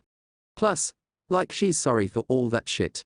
You don't understand what it's like to be so desperate for acceptance that you'd do anything. First, Neji said, finally looking away from the path they were following, do not mistake me for that pretentious Uchiha Sasuke. Hyuga are the strongest, but it is the clan itself, not the individual members. Any one Hyuga can be overcome, but as a clan we are the strongest in the leaf. There is, after all, a difference between justified arrogance and pompous stupidity. I don't see a difference, Naruto said darkly. You're both stuck-up bastards. Second, Neji continued as if he hadn't heard Naruto, there is no excuse for what she has done to my clan. She is forever an enemy of the Hyuga. Like I said, you're exactly like that bastard Sasuke. Naruto said, as he spotted another body, which brought him back to the situation. So does anyone has a plan? I has an idea, Tenten said, almost cautiously. His sand is the biggest problem to us, right? I noticed that when Neji-kun used his explosive notes in his match, it was momentarily rendered useless. If we has at least one person providing explosive attacks, then the two best at combat could strike. It is a sound plan, Neji said with a curt nod. However, we are entering an area of the village I am unfamiliar with, and our target is still ahead of us. Naruto blinked, then grimaced. Now that Neji mentioned it, Naruto realized where they were. Still, he had a job to do, and no matter what, he had to stop Gaara. Better here, in the slums of Konoha, where almost no one lived, than in the more populated areas. I know where to go, Naruto said sourly. Where? There? Naruto nodded at a taller and slightly less decrepit building. We can cut him off there, trust me. He does appear to be heading toward that building, Neji allowed, his tone guarded. However, I don't see how to arrive before him on our current path. I know a shortcut. How can you be so sure? Neji asked as the group shifted directions, with Naruto taking the lead and Neji watching Gaara. Cause, Naruto said lamely. It's my apartment. Hinata couldn't believe what her world had become. In a matter of a minute she had gone from watching the match between that awful Sasuke and Naruto-kun to trying to evacuate the villagers during an apparent revolt. It was mind-boggling. Still, the heiress was thankful that at least the enemy were ignoring them, and she hoped that Naruto was safe. Using her Byakugan to confirm that her teammates had the last of the villagers from this section of the arena, she froze. The immediate section was clear, and she had stretched her sight, looking further, and what she saw made her pause. It was impossible to say what shocked her more, the fact that 3 Academy ninja were purposely attacking a group of rogue Unbu, or the fact that the Hokage was struggling toward them. Focusing even more on the scene that had frozen her, she felt her mouth gape slightly. What medical training she had, one of her stronger points told her that the Hokage was seriously hurt. Asuma sensor, Hinata said in her whisper-like voice. Still, the bearded man heard her. He had learned long ago to keep her close by since she was not a combat type. What is it, Hinata? The girl winced as one of the academy students took a hit. There are 3 academy students in the next section attempting to engage Rogue Unbu, and another Hokage is rushing to intervene. However, he looks very bad, Asuma sensor. Shikamaru. Chovy. Asuma shouted almost immediately. Follow us. A minute later Hinata was racing alongside Asuma, feeling a knot of worry forming in her stomach. The Hokage had engaged the Unbu already, but the more she saw, the more certain she became that he was very unwell. A second later they arrived, with Shikamaru using his family technique to bind the Unbu, Chovy rushing forward to grab the 2 nearest children, while Hinata moved to tend to the unconscious boy and Asuma moving to take care of the 2 Unbu. They were a very efficient team, after all. The minute it took for Team Asuma to arrive and take matters into their hands, the Hokage had finished his first Unbu. Then, he stumbled and clutched a seat to support. Hinata was there in a heartbeat, followed by Asuma, who was chewing his cigarette nervously. Anna, are you okay? Hinata managed, reaching out to help the old man to a seat. He brushed her off, a weak smile on his face. I'm fine. Just fine. Not as young as I used to be is all. He paused, taking a sharp breath and rubbing at his chest weakly. Are there any other villagers? No, Asuma said, reaching out to put his hand on the old man's shoulders. Maybe you should sit down, Hokage-sama, get some rest. No, the old man said thickly, trying and failing to continue supporting himself with the seat. Hinata reacted a split second behind Asuma, both shinobi grabbing the old man to attempt to arrest his fall. Hinata's mind was flashing through the basic medical information, but she had taken note of the rubbing of his chest and the shortness of breath. Paleness and sweat. Ayana, Hokage-sama. Is your left arm, Anna, is it hurting? No. Well, it's nothing really. Sandame said, his eyes flickering to her before back to Asuma. Shit, Asuma said, hurriedly taking the man into his arms and standing. The Jonin spared a moment's attention on the 2 males of his team holding the other 2 hurt and irate academy students. Shikamaru, Chovy, bring those 2. Hinata, bring that other one and follow me. We has to get to the hospital. Yes, Hinata said, shutting her nervousness down, aware that the Hokage's life now hung by only a thread. Gathering the unconscious boy into her arms, she followed after Asuma, fighting the urge to tremble and fall apart. Still, she was a Konoha ninja, and right now, her Hokage needed her to be strong. All she could really do, besides tending to the boy in her arms and rushing after Asuma, was offer her prayers. The sand moved silently, the whispered voice craving blood, as it raced unnoticed parallel to the fleeing ninja, before whipping around and arching up to form a wall. The ninja hit the wall hard, and before he had a chance to recover, the wall of sand collapsed, encasing him within a cocoon of sand. The man's shout of surprise became a scream of pain and terror as the sand tightened around his body like a massive fist. Standing on the opposite rooftop, arms crossed, Gaara watched with a maniacal grin on his face and a sadistical joy in his heart. The crunching of bone, as it snapped from the pressure, the gouts of blood and bellowing screams as the ninja hemorrhage. It was such a magnificent and beautiful thing, and lifting his hand methodically, he felt his mother cry out to the release of even more wonderful blood. He squeezed his hand, slowly crushing the final dredges of life out of the man. Grinning, he snapped his fist shut, finishing his gruesome display in a spray of blood and sand. A shiver delight raced up his back, while his mother feasted in delight, and without warning his head throbbed and his body screamed to release his full power. He struggled against it, he didn't want to now minus, but the earlier blast had awoken the spirit that dwelt inside him. Collapsing to one knee, he clutched his head and squeezed his eyes, grimacing as he fought the dominance. It was a losing battle, he could feel his armor of sand cracking, crumbling, and the voice of his mother urging him gently into just letting go. He was losing control, he was losing. Losing. Opening his eyes, Gaara looked up as 3 Konoha ninja arrived. A sick and dark amusement welled up from the spirit that was claiming his mind. Even more of his armor chipped, and then peeled away, and Gaara couldn't help the deep, ominous chuckle that escaped him. What the hell is wrong with him? I am unsure if this was a wise course of minus. You that are strong, you that has ambition, you that has companions. Once I has destroyed all of that, only then can I feel it, can I be alive. Gaara managed through a slavering desire for death and destruction. With a silent roar, his mind shattered, and the sand consumed his arm, wrapping and twisting around it, shaping half of him into a blue-veined monster. Come. Let me feel it. Scatter. The white-eyed boy said.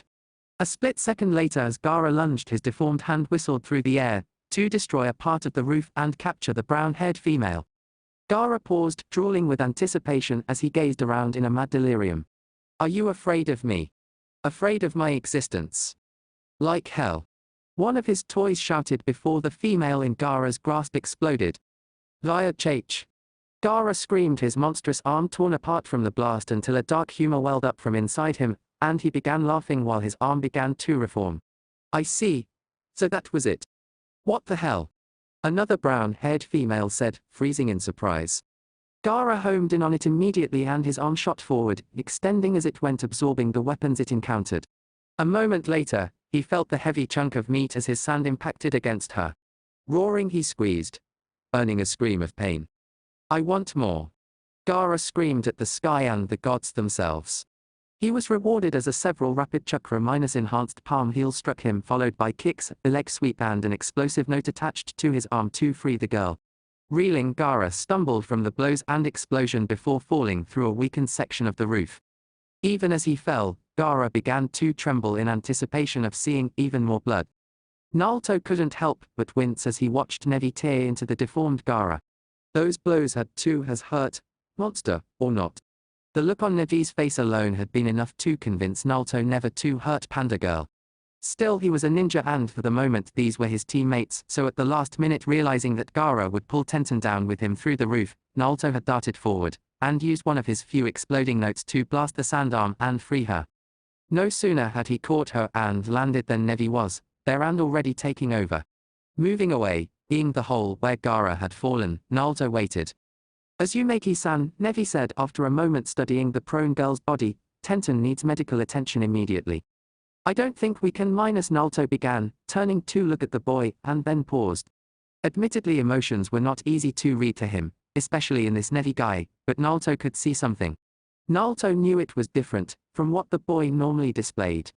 He wasn't even sure what it was, but he knew. Is she okay? She's bleeding internally. I think her ribs has been broken, Neji rattled off seriously even as he climbed to his feet, cradling the limp body in a rather heartbreaking fashion. There's an UNBU heading toward us, however. They are several minutes away. Okay, Naruto said. Teammates kept each other alive, after all. We'll head to them then come BA minus whatever else he was going to say was cut off as he was knocked off his feet, as the section of roof behind him exploded, allowing the twisted form of Gaara to reappear. Naruto recovered first in time to see Gaara lunging to a stunned Neji and an unconscious Tenten. It took only half a heartbeat to react to Sunshine, which was surprisingly painful. Minus later, he was between Gaara and his two teammates, slamming a jump round kick into Gaara's face, which sent him hurtling across the rooftop. Landing in a heap, breathing heavily, he glanced at Neji and Tenten. The boy seemed to has recovered and was scooping Tenten up. Azumaki-san, we should retreat. Naruto shook his head, watching as Gaara regained his own footing. You go, take her and get some help. I'll keep Sandy here busy. I am not sure this is a wise plan, Neji countered, even as Naruto created Cave Bunshine and had them charge Gaara. Turning, Naruto fixed him with a stare, the sort of stare that would do Anko proud. Oi, I got this. You go, get her help, and then get me some. Azu minus. Go. Neji nodded once and then took off. Naruto had a moment to consider what he had just done and then, using a blade of wind, managed to deflect a blast of sand. His body, however, seemed to be more exhausted than he first thought, and without warning Naruto wagered before collapsing to one knee. Struggling his way up once more, he locked eyes with the monster across from him, noting almost absently how cold and lonely they seemed.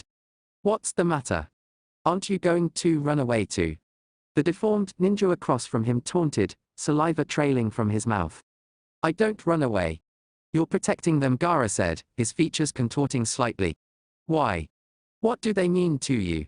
Why are you protecting them? Because, Naruto said, creating even more Cave Bunshine and realizing once more just how low on chakra he was. I'm the only one that can. So stop now, or I'll kick your ass. Let me prove my existence. Naruto charged without a second thought, his clones following his lead. He doubted he could produce another sunshine, so he settled instead for the tried and true method of channeling chakra into his legs. The distance between him and Gaara shrank, and Naruto pulled his arm back, kunai in hand ready to strike, mirrored by his clones. Then, his world exploded as that tail of sand whipped around and slammed into him. His chest felt like it was caving in, his head hammered with a throb of pain. Then, he slammed painfully into the roof and rolled away, clutching at his chest. Coming to a stop, he winced as he smacked into the edge of the roof, wishing he had thought that through better. Forcing his pain aside, he had felt worse under Anko, not by much, but still minus. Naruto pushed his way back to his hands and knees. Shit. Fine, no Teivatsu. Is that all you have? Glaring at the hulking creature, Naruto decided it was time for the big guns. Gathering as much chakra as he dared, the blonde lunged to his feet while forming the Tora seal. Photon Daytopper. A second later, Naruto watched in satisfaction as the gale force winds slammed into Gaara, throwing him bodily backward. However, that attack had no other real effect, except to cave in the wall of the building behind him. Cutting it short, Naruto stumbled head swimming. He had used a lot more chakra than he had intended, and worst of all, Gaara was already on his feet and laughing completely unfazed. The blonde prepared for an attack, but watched in muted fascination as the boy crouched, the sand spreading even more until his entire upper body was now deformed and covered in those thick blue janes. I fight only for myself. Gaara shouted, and Naruto started to charge until the boy crossed his arms and swung them forward, sending blasts of sand at him. Sunna Shuriken. Naruto cursed and tried to perform a sunshine, only to feel his body jerk in pain from the attempt. It was too late, however, and he was caught in the hail of sand shuriken. It was all he could do to cover his head and chest with his arms. Not that it did much good, since he was knocked off his feet and sent slamming into the edge of the roof once more. Coughing, the blonde rolled over onto his side, then tried to push himself upright. He collapsed and then tried again, wincing as his body reported just how much he was hurt. What the hell is he? Naruto murmured to himself in a daze, staring up at the ninja that was now more monster than human. Whatever had been Gaara was gone. All that remained was a creature made up of massive arms that ended in oddly shaped hands, a curving spiked tail, and those sad, insane gold eyes. What's wrong? Afraid of me? To fight for yourself. Or to fight for others. Just love yourself. Naruto, shaking his daze off, struggled to his feet. He didn't waste the time on thinking of what to say. Instead, he thought desperately toward how to win this fight. He was low on chakra, alone, outmatched, wounded. But he refused to stop. Fight only for your own sake. That is the way of the strongest. Gaara taunted, flexing those odd clawed hands of his. Come on, fight me. Show me the power that you think would make you Hokage, and I'll crush it. With a wordless roar at the insult, Naruto charged, forgetting about why he was even fighting. Despite what Kakashi had said to Anko earlier, he really had hoped that Sasuke would reach Itachi. He knew that Naruto was strong for a genin, probably the strongest one at the moment, but Gaara was a very large threat to the village. He had seen the reports, had heard the cobbled-together case history. Gaara was basically uncontrollable, especially when he gave into what was sleeping inside him. Plus, there was the little matter that Naruto was his sensei's last living relative, and he would hate to have the boy's death on his hands.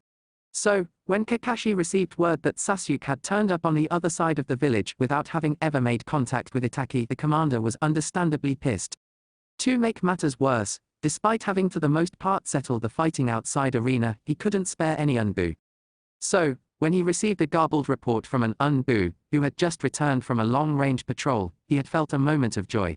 He had issued his orders, and left it at that. After all, any Unbu was better than none. Or so he had thought, because now he was receiving yet another report from the previously assigned Unbu and was feeling a great deal of annoyance. Why? Because the Unbu he had assigned to relieve Naruto was busy playing nurse to Neji while rushing Tenten to the hospital. To further increase the commander's irritation, apparently a new outbreak of unity was occurring near said hospital, where the Hokage was currently being attended to. After suffering a heart, he had managed to send Ibukai to gather Itachi and his team so that they could handle the unity near the hospital. Which meant he was now actively hunting for the only person he knew that could take 2 spare green recruits and provide decent backup to Naruto. Mitarashi Anko, who was currently slaughtering anything that even came within striking distance and she did not see as a friend. Ducking the slash of his own enemy and then shoving a kunai through their throat, he studied her between opponents, thankful that Naruto would never know how accurate he was in calling her a psycho. Stepping and spinning to slip past another attacker's guard, Kakashi shoved a poisoned kunai into their ribs and continued on toward Anko. His Sharingan could make out the faint traces of blood flecking her skin and hair, and he shivered. She was brutal. Then again, she had earned the nickname Reaper for a reason. Kakashi parried a block, knocking the arm up while slamming a front kick into the rogue Anbu's chest. By the time the man landed and rolled to a stop near Anko, Kakashi had covered the distance, kunai slashing through the air. The rogue tried to regain his feet and block at the same time, but missed, allowing Kakashi to drive the blade into his collar, then spinning jam it between the armor plates of another. Nice, Anko commented, a sadistic grin in place as she slaughtered another rogue Anbu. Thanks, Kakashi said wearily, glancing around at the arena. He winced, knowing each name and face of the dead that were littering the area. I need you minus. Not now, Anko said, eyes darting to another rogue Anbu. But after we're done here you can has me. Not like that, Kakashi said. Anko, Sasuke never made it to Itaki. He got sidetracked and Naruto's alone, fighting Gaara. He was surprised by the sudden shift in her attention, along with the sheer malevolence radiating off of her. What? Neji and Tenten were injured, and Naruto covered their retreat, Kakashi explained, motioning for the two Anbu he had selected earlier.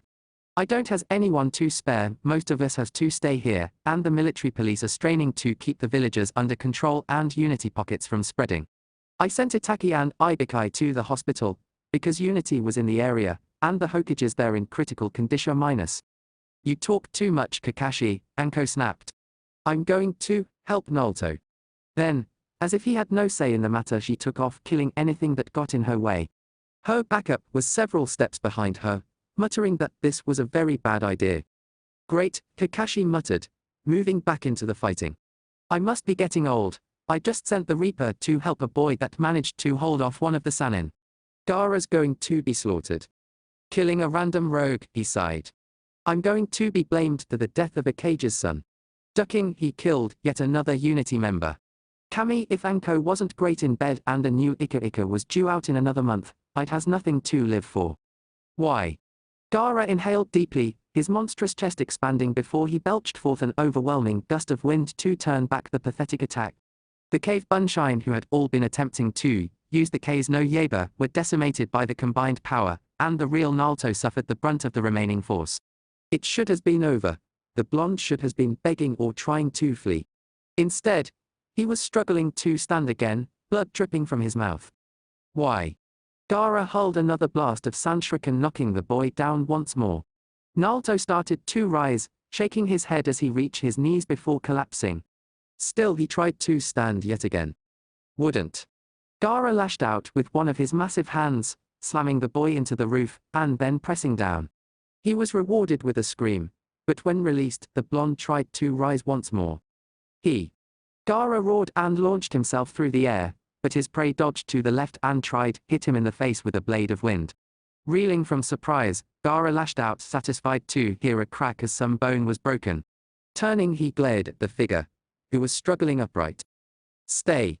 Gaara hesitated, watching his mind, unable to comprehend what he was seeing. He stumbled, head throbbing, as he remembered his uncle, remembered what it used to feel like when he believed he was loved. When he had something precious. Gaara lashed out in a blind fury, decimating the buildings around him and the boy before him. Down. Gaara felt his breath coming in shorter stabs, his mind and heart tearing themselves apart as he tried desperately to understand why this Naruto would keep getting up. Why didn't he stay down? Why didn't he beg? Why didn't he run away? Why didn't he fight for himself? How could he be this strong? Why was he this strong? I'll never. Naruto hissed through clenched teeth, his hands balled into fists. Gaara lashed out, not knowing the answer, but knowing how to silence the disquiet growing within him. If he killed this boy, he could prove his existence. Could prove that he was right. That you had to fight for yourself. He launched Sanshuriken after Sanshuriken, blast of wind after blasts of wind, slammed the boy into the roof with his hands. Sprays of blood. Screams. Pain. None of it soothed his shattering mind. It only got worse as Naruto failed, then tried to stand again. I won't give up. Even if I die, I won't lose. Naruto slurred, blood dribbling from his mouth. You're not going to beat me. Why? Gaara raged, knocking the boy down yet again. Why? Why do you get up? Why do you keep fighting? Are you fighting for those that abandoned you? Love. Whatever the reason, to fight for others. You can't beat me unless you love yourself. I fight to myself. That is my strength. He watched as the blonde rolled over, coughed up blood and, with shaky legs, stood. He watched as the boy stumbled and tried to maintain his balance. Why are you going so far? You should run away. Why do you keep getting up? Why are you going so far? You should run away. Why do you keep getting up? Those words echoed, as if from a deep well, and Naruto shook his head. He couldn't concentrate, all he knew was that he had to get up, that he had to fight. Only as he struggled to his feet once more did he realize he had nothing left. Clenching his eyes, he concentrated, grasping for even a shred of his chakra. He felt his body make contact with the roof yet again, but slowly he started trying to stand, digging deeper than he had ever dug before. Yet, he couldn't concentrate enough, the pain was almost too much and he was distracted by a distant voice, screaming one word as he was battered. Why? Because, Naruto said in annoyance, crossing his arms, if you don't then who will? Naruto dug deeper. Why? You know, I wonder if Anko will scream. No, I think she'll cry. Because I'll tell her you could have stopped me and didn't. You won't touch her. Naruto coughed in a spray of blood, but dug even deeper, desperate. Why? I'm tired of people telling me what I can't do. That I can't be a ninja. That I can't reach my dreams. I'm going to get to that damn application, I'm gonna sign it and I'm going to present it. And then I'm going to keep kicking asses until that old man has to make me Hokage. Naruto dug deep and grabbed something magnificent, something powerful. Why? Because he would be Hokage someday, he couldn't stop, would never stop fighting. He had to keep getting back up, because he had to protect his village. For my precious people, Naruto's mind screamed in answer, because I'm going to be Hokage. To a Hokage, every single person in the village was precious to him, and he had to protect them. He was not going to let Anko, the old man, INO, or anybody else down. He would protect them. Naruto held what he had found tightly and he could feel his power. A chakra equal to, when he had fought the Kumo Iki, equal to when he had fought Orochimaru, it was coursing through him. His body no longer hurt, the pain was fading, and the exhaustion. Slowly, still unsure of himself, Naruto stumbled to his feet one more time and met those odd lonely golden eyes. Why do you get up? Gaara roared in a berserker rage. Because I'm going to be Hokage. Naruto roared right back, charging as he formed his favorite seal. A second later, 10 Narutos filled the roof, attacking in unison. Gaara stumbled from the first onslaught, caught by surprise with the boy's new enthusiasm. Naruto didn't let up, he kept hurling clones at the boy, then hastily wrapped a kunai with an explosive note as he charged along with several clones roaring a distraction. Azumaki Naruto, Cave Bunshine Body Slam. Gaara rounded, lashing out with both arms, catching and crushing numerous clones, allowing Naruto to use others as a springboard to clear the boy and come down in a crouch behind his enemy. Landing, the blonde winced and then created another, Cave Bunshine to throw him clear, as he left behind every explosive note he had left. There weren't many, but the amount should get some sort of response. Naruto hit the ground round, twisting his body around and rolling from the impact as the first note went off, setting off a chain reaction that engulfed the hulking monster in an explosive cloud while destroying the few remaining clouds he had left. As the smoke cleared, Naruto got to his feet, shaking his head to try and clear it. Turning his gaze toward his opponent, he felt his stomach drop. There was another massive hole in the roof, and the monstrous form of his enemy was disfigured, but it was already reforming and seemed to be expanding. He needed more. That form was too powerful, but he wasn't sure any of his techniques would actually do any serious damage to that damn thing.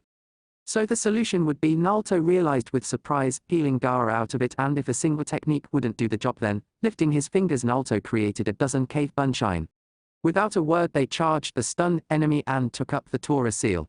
With a final serve of chakra, Naruto ran for all he was worth, and then using the back of a Cave Bunshine jumped, forming his own Tora seal. And a second later 13 futon, a topper were unleashed on a single target simultaneously. The blasts created a backlash that not only destroyed the cave Bunshine, along with their target apparently, but sent Naruto somersaulting out of control, as it tore gouges out of nearby buildings and collapsed a good portion of the roof. Naruto hit the ground with a bone-jarring thud, with enough force that he was stunned into immobility, but that didn't last long as the roof began to sag, and a frantic Naruto desperately got to his feet. A loud and devastating crack shook the building, and a large portion of the roof in the far corner crumbled, followed by the space that Naruto had been standing on falling half a foot. The blonde was confused and terrified, but rallied enough to scramble back up, but the building was shifting again. With an ominous rumble, it tilted to the right viciously, nearly throwing Naruto off the roof. Kami, what had he ever done to deserve this then? With a thunderous crash, the building crumbled and Naruto went tumbling end over end. Only, the building hadn't crumbled. It had been blown apart. His eyes saw a massive blue-veined arm, or at least a portion of it. It was so massive, and he was so close, that he had no scale for reference. But he knew that this was Gaara unleashed and that he had no hope of stopping this thing. Naruto, however, had no use for despair, and creating even more cave Bunshine used them as stepping stones as he tried to climb skyward towards the head. Maybe he could hurt it if he struck the eye. He had to try something. Apparently Gaara noticed him, because suddenly Naruto was forced to perform a painful shunshine to avoid a massive arm as it smashed through the space where he and his clone had been. Creating another cave Bunshine, Naruto hurled himself toward the monster's face. His momentum allowed him to escape the arm, but he fell short of the head. One last cave Bunshine solved that, and now he was standing on the snout of the massive sand creature, panting and sweating. Eyes darting left and then right, he tried to find something to strike, or some way to hurt this monster. There was nothing else for it. He'd just have to run up there and cause as much havoc as he could. Aura! A blur of speed, Naruto darted forward, fighting for his balance, left arm swinging back to search his weapons pouch. An explosive note in the middle of the forehead might do it. And then he was jerked to a halt. Looking down, he swore, finding his ankles trapped in the surface of the monster. Looking up once more, sensing more than knowing, he witnessed Gaara's upper torso sliding to the surface to face him. The red head hung forward limply, eyes rolled back into his head, and only the most ominous gaze on his face. Thank you for keeping me entertained. Naruto struggled, knowing that he didn't as long before he was killed and this bastard was set free on the village. I'm not going to kill you. First, I'll let you watch.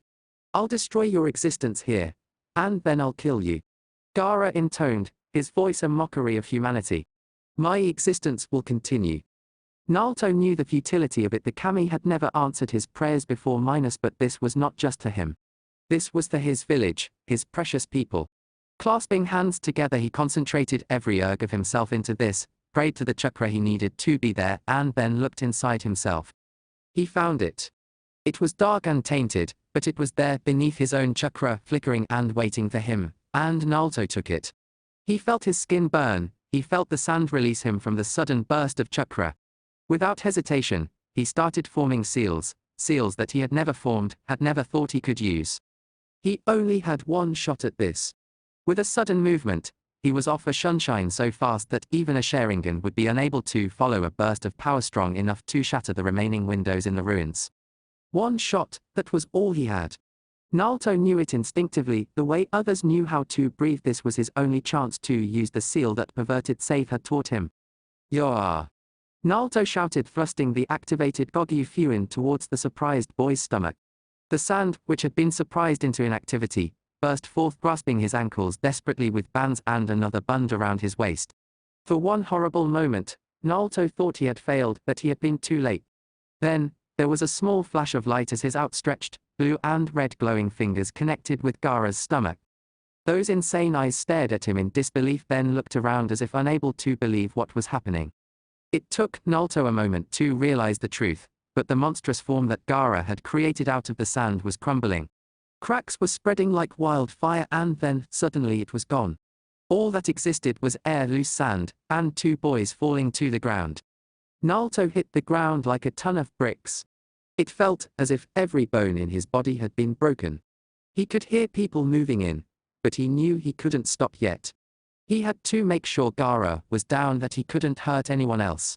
Pushing himself to his hands and knees despite the blinding pain in his ribs, arms, and legs, he paused desperately, breathing through his pain. Not yet. Gotta get up. With one massive heave, Naruto forced himself upright, stumbling from the momentum, but managed to keep his balance. Wrapping one arm protectively around his torso, his vision red and swimming, he stared at the prone form of Gaara. He couldn't tell if the boy was dead, or just unconscious, but he had to do something. It took all of his willpower, but the blonde managed to put one foot in front of the other. It was so hard, but he struggled his way toward the boy before he toppled forward. Thankfully, he didn't hit the ground. Instead, he was caught and eased onto his back. You can stop now. You won, Anko said firmly, but with a definite hint of pride. I won? Naruto asked, staring at Anko. Yeah. Anko flashed him a grin. You kicked his ass. I always do, psycho. Naruto managed and then, happily let his exhaustion take him. Legends don't die. They just fade away. It was a widely held belief among the villagers in every country from Kaminari no Kuni to Kase no Kuni. Taken as a gospel truth by all save for the shinobi. Shinobi knew the truth that legends did die painfully and usually alone, but always as a legend. Nowhere was this knowledge more prevalent than among Konoha shinobi. They had produced a great many legends, including what they and many other countries, however grudgingly minus considered the greatest legend, the Yondam Hokage. A hero, a legend's strength and power unmatched. Supreme in the last great shinobi war and the final victim of the Kyuubi no yoke. They had been witness to the legend's triumph and his crushing death. So, Konoha shinobi knew, better than anyone, that legends died painfully and alone. That was why, in all of the shinobi villages, Konoha was considered unique. They knew the true fate of legends, and they would still watch. Would still cheer. As Konoha brought order to the chaos in the Chunin arena and the surrounding area, as heroes stood tall and proud, there was a roar that pierced the air, and all eyes turned to the sight of yet another demon destroying their village. Fear had gripped the hearts of many. Panic and terror. Old, forgotten memory wounds from the Kyuubi's attack were ripped open as they beheld the monstrosity. Who did they have to stand against it? The Unbu were exhausted, fighting against a rebellious faction of their own organization. The military police were stretched thin. The forces on the walls were too far away to stop it, if they even could. The Hokage, rumor whispered, was critically ill. It was then that everything was eclipsed. Nobody knew who it was, not at that moment, but they saw what appeared to be a blonde boy fighting against that thing, and everyone stopped breathing to watch. Was it a savior, or just a preview of their own inevitable deaths? Cries rang out as the boy was bashed and battered, and yet he kept coming back. He was not stopping, and when with a flash of light, the boy finally struck, and the monster began to crumble. They knew, and they cheered. For the younger shinobi, who did not understand the truth about legends, there was nothing sad. They celebrated in their innocence. Villagers cheered happily, calling out to the nameless savior. It was the elder shinobi, the daimyos, the villagers who had been samurai or had been around long enough, that offered the most respectful forms of praise. Each offered a one sad knowing smile. A new legend was coming. They would watch, of course, but to them any joy they found in this would always be bittersweet. Still, this was the moment it all started, the beginning ascension of the brightest star of the current generation. Uchiha, Hyuga, Unbu, military police, all others were forgotten. All that mattered was this moment, when a boy defined his beginning as a legend. The battle would be whispered throughout the world, it would be embellished as time went on, and things would be forgotten, but a legend would still be defined. Most importantly, however, Konoha would begin to believe that perhaps, just perhaps, they were witnessing the creation of their next Hokage. The moment Uzumaki Naruto defined himself, he set himself on the bitterly painful path that all legends followed.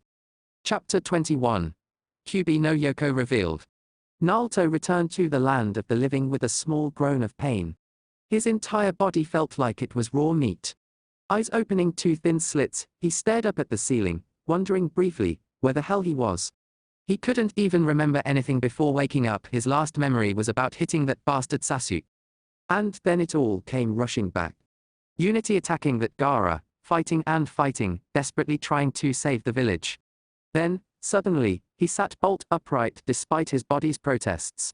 Whatever concern he felt was offset by pain that caused him to jerk and fall back onto the bed. Breathing through his teeth, he winced, trying to force his way through the pain. Kami. Why did it hurt so much? After what felt like an eternity, The pain receded and he took careful stock of his room. It was sterile white, like a million other hospital rooms lacking pictures and a TV. In general, it lacked every object that would grant visitors or patients some comfort. If he was alive and in a hospital, then Konoha had to be safe, right? He had to, as one. He could not have survived if he had failed. While struggling upright once more, he froze as the door opened, allowing the light from the hallway to spill into the room and reveal a woman dressed in white with the familiar leaf symbol on her hat. The woman froze, eyes wide, clutching the doorknob tightly. Recovering, she entered the room, letting the door swing shut as she approached his bed. "How do you feel?" "Oh. Fine," Naruto said, surprised at how weak his voice sounded. Taking a moment to perform a silent check of his body, he frowned, realizing just how much he hurt. "Well, that's good. Kiyoshi-sama has you on some powerful painkillers minus." "What's wrong with me?" Naruto demanded, twisting for a glass of water, only to wince. "Multiple fractures, at least 3 shattered bones, mild trauma to the spine and bruising of internal organs. Inflammation, fluid in the lungs, broken ribs and..." The nurse paused, checking his chart. "Semi-collapsed chakra pathways, and that's after you've been in intensive care for a week." "What?" Naruto shouted in disbelief.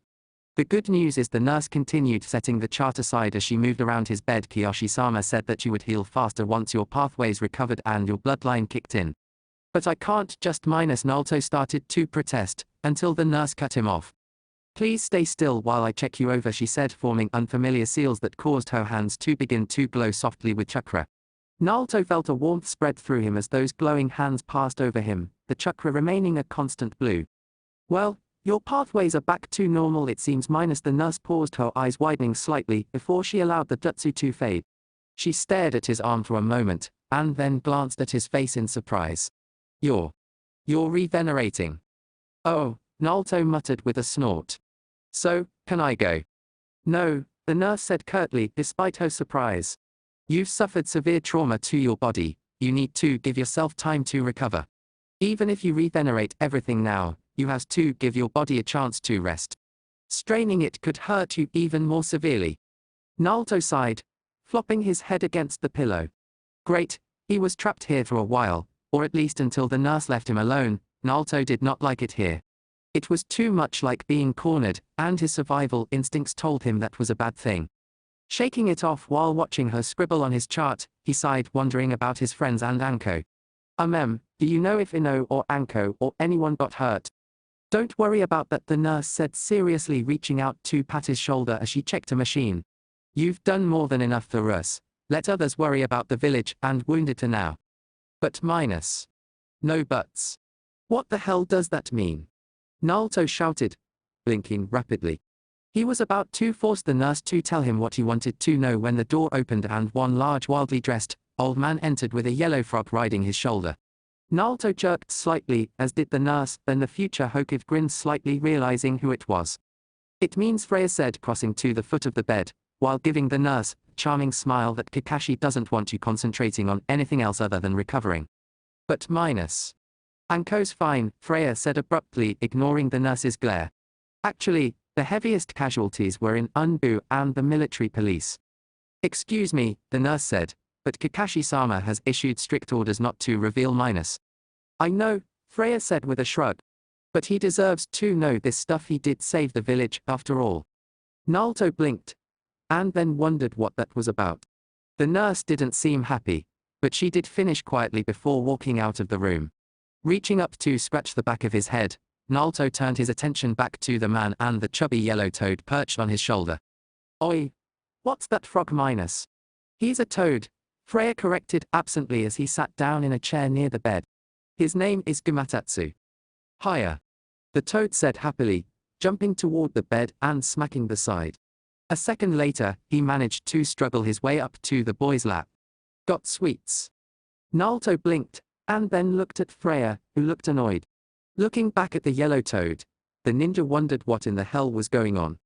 "He's a bit strange," Freya admitted. "However, he's good for spying. Sorta, in the right situation. As long as you can give him sweets." "Okay," Naruto said, staring at the frog, who just stared right back. "So why is he here?" "Because he's been checking on a few things," Freya said cryptically. Anyway, I think you'd be more interested in having some questions answered. Naruto scowled, knowing the man was keeping something hidden, but he couldn't even begin to guess what it was. Anko. Like I said, she's fine, Freya said with a sigh. She's been coming by every day for the last week or so, checking up on you. However, she's out on a mission right now. Just a quick checkup on a few important details. Naruto breathed easier at least she was safe. He'd never admit it, but she was like a sister. Or at least, how he always pictured a sister being. Putting thoughts of Ho aside, he turned back to finding out about others. INO-chan. Shino. What about Panda Girl?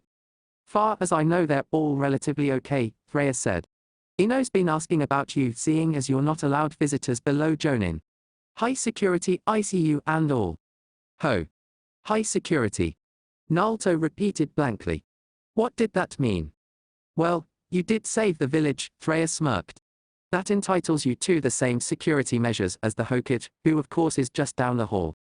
Oh, Naruto repeated before staring at Freya in shock. The old goats. Is he okay? No, Freya said, his good mood fading. He's far from okay. Naruto. He's old and he pushed himself too far saving villagers before he collapsed. Oh. Naruto looked down, his eyes stinging slightly. He fought the tears back, shoved his sadness down and then sighed. Which actually explains why I'm here, Freya said after a moment. As bad of shape as he is in, Sachirobe sensor can still pull through. He couldn't be Hokage anymore, but he could still serve as an advisor or whatever. We just have to find Tsunade, who is a legendary medic. Then why aren't you out there? Naruto asked in confusion. If Anko's or another precious person's life depended on some legendary medic, he'd sure as hell not be waiting around. Because she's a Sanin and none of us has ever wanted to be found, least of all by each other, Freya said, his tone darkening. We've all been in hiding for a long time. And we are all very good at it. But they found you. First, I'm the only one that's even maintained any sort of contact with the village, Freya said with a roll of his eyes. Second, I let them find me. Trust me, if I wanted to disappear, not even the kami could find me. Naruto snorted, not quite believing it, but accepting that it was a possibility. After all, this same man had trained the Yondem and himself. So, the man might actually be able to disappear completely. Sighing, the blonde looked out his window, wondering what else to ask. After all, he knew all he wanted to know. What else was there really? So, tell me about your fight against Gaara, Freya said. Looking back at the old man, he frowned. Why the hell did he want to hear about that? Not that Naruto wasn't going to tell him. Seeing the man's unreadable look, Naruto launched into his story with the yellow frog squeaking in fright, and his own yelps as he tried to energetically act out certain parts. So, Freya said after the boy had finished scratching his cheek. This extra chakra you used, the Gogyo Fuin, did it feel different? No, Naruto said before frowning. Well, I guess maybe. Can you describe it? Freya asked, looking suspicious. No, Naruto shrugged, fighting to keep the wince off his face. Actually, now that he stopped to think about it, most of his bones were starting to itch. Maybe he was healing faster than the nurse had thought. Think in terms of color, if you need to. Well, Naruto said, pulling himself away from his realization of healing. I guess. It was red. I see, Freya said, nodding before grinning. Anyway, I suppose I should tell you the reason why I'm here talking to you. Ho. But what about the Chak minus? Later, Freya said, cutting him off. When Anko gets back. Well, when is she supposed to be back? Naruto demanded, glaring at the older man. Sometime tomorrow, Freya said thoughtfully. Now you wanna hear why I'm here talking to you instead of completing some very important data gathering. Probably cause there's no girls to peek on, Naruto grumbled, crossing his arms and feeling a sharp pain in his shoulders. Actually, I'm here because I've asked Anko if I could give you some more training, Freya said, rolling his eyes. Wow. Naruto managed, going slack-jawed. It's a special technique and, since I'm waiting for info on Tsunade's location, I figure I might as well get you started on it, Freya explained. It took the Yondem 3 years to create and master, plus you might find it useful. So what is it? It's called the Rasengan, and it's a rank. The rest can wait till after you're discharged, Freya said, standing up to retrieve the yellow frog that had moved to a small table beside Naruto's bed. Naruto blinked, just now noticing it covered with chocolates, cards, and few flowers. Who are all those from? Get well presents from some of your admirers in the village, said Freya happily. Everybody has been rather worried about you. I hear Kakashi's been forced to give daily updates to the council. The pile was getting really high, Umatatsu said. So I had to eat some of the chocolate to stop it from falling over. What about the flowers? Oh. That Yamanaka girl, I believe. She's been rather persistent in sending them. Oh, Naruto said, looking at the man curiously. Do you think you could convince them to let her visit? I guess Shino too. I'll see what I can do, Freya said, smirking. Now you wanna know anything else besides that chakra bit before I go? Naruto sighed, shaking his head before pausing. Yeah, the sunshine. What about it? I used it during the exam, but when I was fighting Gaara it started hurting. Ah. There's a simple reason to that. There is. Yeah. The sunshine is a double-edged sword, remember? It might be D-ranked, but it's actually a very handy trick. It lets you move faster than most ninja can follow. Right? Naruto said slowly, eyes widening, but it uses up a lot of chakra, right? Exactly. But how much chakra can it really use? Oh, well, I never did explain that exact details on that part, did I? Freya mused while rubbing his chin. Okay, think about it like this. You has 100 ryo and are in a dark room, so you decide to turn on the light. Now making the decision costs you 10 ryo, while actually turning it on costs you an extra 20. So you use 30 ryo. Exactly. Now then, let's say you pay the 30 ryo and then decide you don't want to turn it on. Which means you've not only lost 30 ryo you can't get back, but are now trapped in the dark, Freya said. So, the sunshine uses 30% of my chakra. Actually, about 15 or 20, Freya mused, rubbing his chin. I didn't exactly give an accurate example, did I? Important thing is that most ninja that can afford to spend the chakra can only perform sunshine a couple times on any given day. But I used it more than that. Oh. I know, Freya said, nodding. Those are just average ninja. Some ninja, like you and Kakashi, has large enough chakra capacities, and can use it a lot more than others can. The Yondim had a large enough supply that he could literally go an entire month using it every time he had to take more than 3 steps. But the larger your chakra, the more you use it, and the faster you run through your chakra supply. Oh, Naruto said, staring at his hands silently. Sighing, he looked back up at the man. So basically it chews up a lot of chakra really fast. Yes. Now get some rest. You earned it. Naruto watched the old ninja leave and then scowled, flopping his head back into the pillow behind him. Staring up at the off-white ceiling, he wondered what exactly was going on, because you didn't need to be a genius to know that Freya was hiding something. Sighing, Naruto rolled over and let his eyes rest on the flowers and cards, a small smile tugging at his mouth. It was nice to be appreciated. INO sighed, looking up at the door. Then grumbling, she propped her chin on her hand and turned her attention back to the scroll currently opened before her on the counter. Beside her, within easy reach, were her notes from the academy. Since she no longer had a sword, nor would she be able to afford one anytime soon, and her arm was in a cast, INO had started to study. So, she had gathered her notes from her academy days, mostly empty pages with comments on Sasuke, which she winced upon seeing, and scrounged through her family's scrolls to collect the one discussing clan-specific techniques. After that, she had promptly reported to her afternoon shift in the flower shop and began studying. Rank C, close and mid-range, INO muttered, scanning the words listlessly. Supplementary, Shintenshai no Jutsu, yada, yada, yada. She already knew this one by heart. Still, knowing it and doing it properly were two different things. So she suffered through the torture of rereading the explanation, then with a sigh went on to the next one. Rank B, close and mid-range, supplementary, INO read aloud, sighing. Shinrenshai no Jutsu, used to confuse the target into attacking nearby allies. Which I can't use until I freaking master the Shintenshine and am thus a pathetic Yamanaka. Sourly, she skipped further down the scroll, noting, curiously as always, the brief reference to a Mokata no Jutsu. There were no details, just a name. She had asked her dad once about it, but he had said that it was a lost technique, from her mother's side of the family.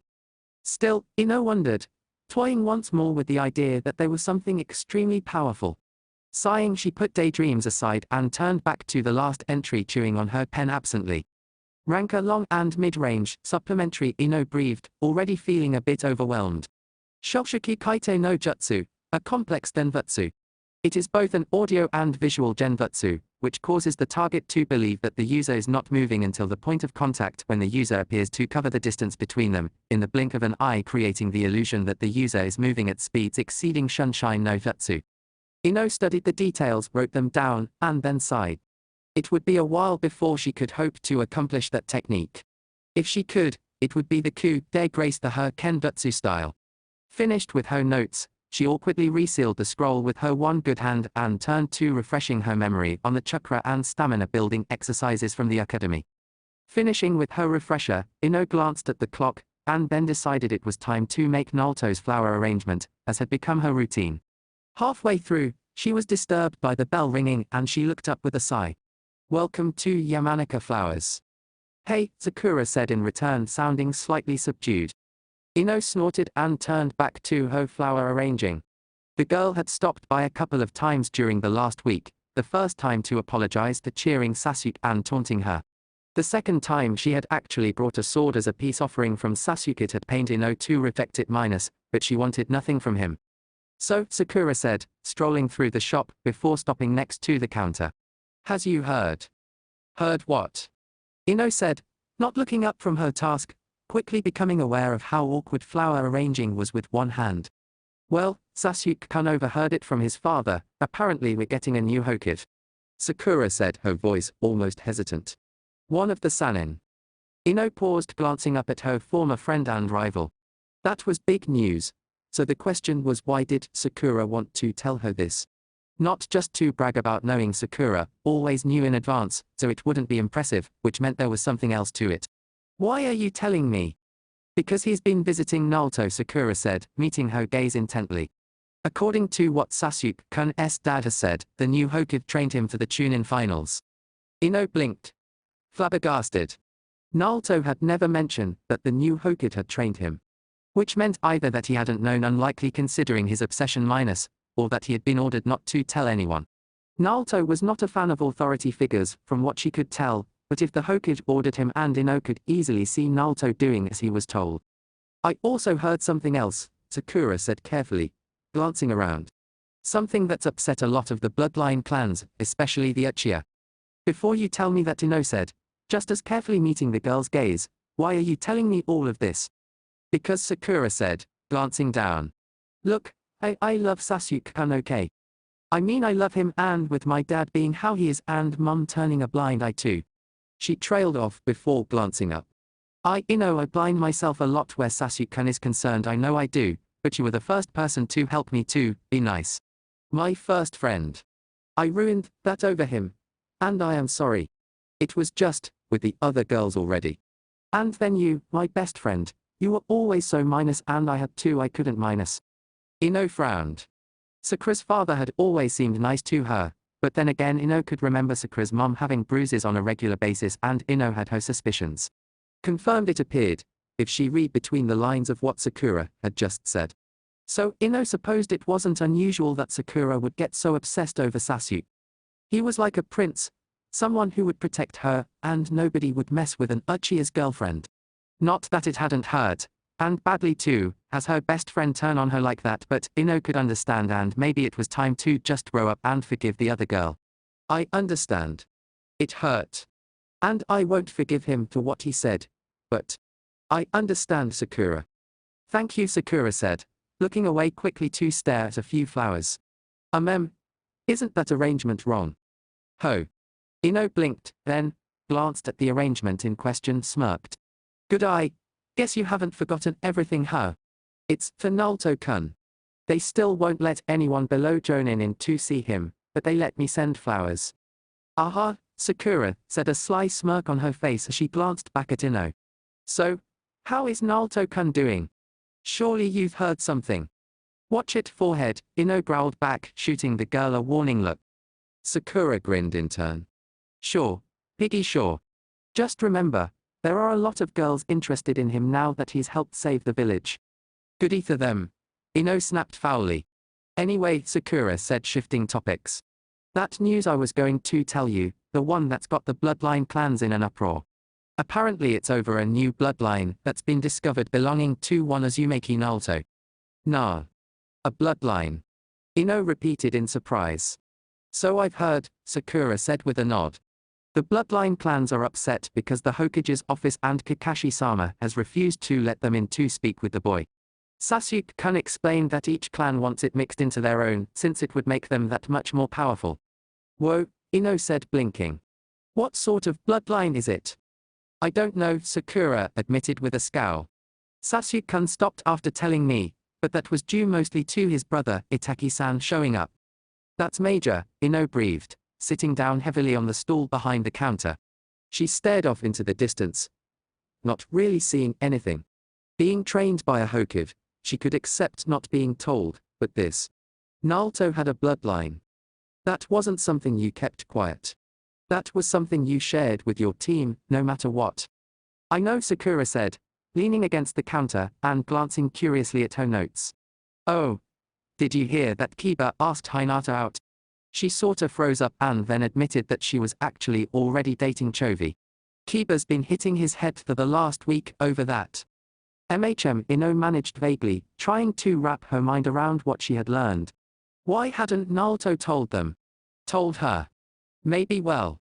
Sakura did say it was only recently discovered and Naruto was an orphan. It was possible that the boy had only recently found out. Oh, you know, this could actually be expanded to blanket a whole area, Sakura said after a moment. Picking up the discarded pen, Sakura scribbled a few changes. Eh? What are you talking about? Ino asked, dazedly looking at the other girl. This genbutsu. The Shoshiki. It can be made to blanket a whole area in that effect, Sakura explained without looking up. Too bad it only works for a Yamanaka. Wait a minute, Ino managed, snapping out of her stupor to stare at the other girl. How do you know it can be changed like that? I'm specializing in genbutsu, Sakura said, blinking as she finally looked up.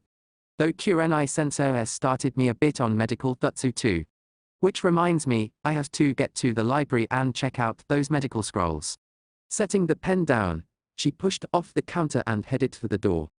Wait a minute. Ino said, eyes wide as she was reminded that Sakura's forehead wasn't just to show. The pink-haired girl read a lot and had a good memory too. Seeing Sakura's interest, Ino shifted nervously before asking her question. Sakura, has you ever heard of Mokketen Jutsu? Mokketen. Sakura repeated thoughtfully before nodding.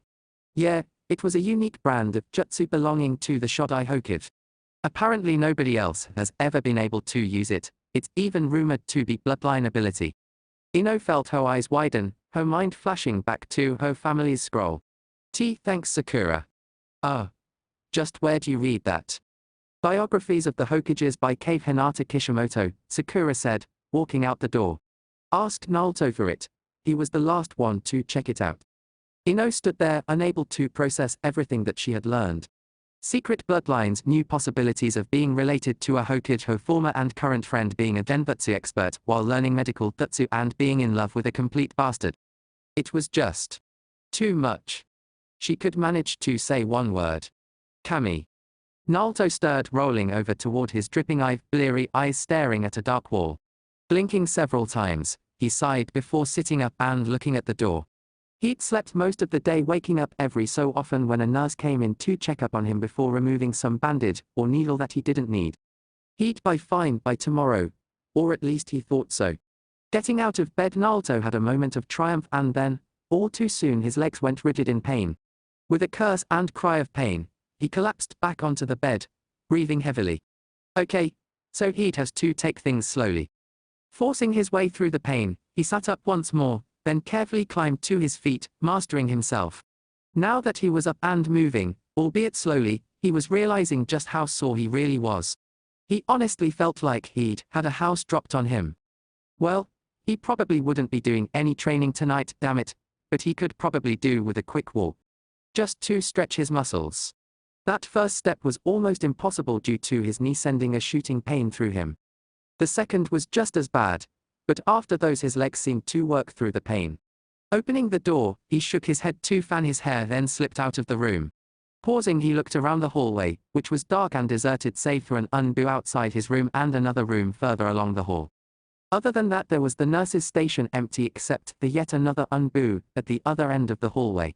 Naruto also became aware that all three ninja focused on him the moment he appeared. He had trained with Anko after all. He had originally planned on slipping out of the hospital for his walk, but somehow he doubted he'd make it very far if he tried that.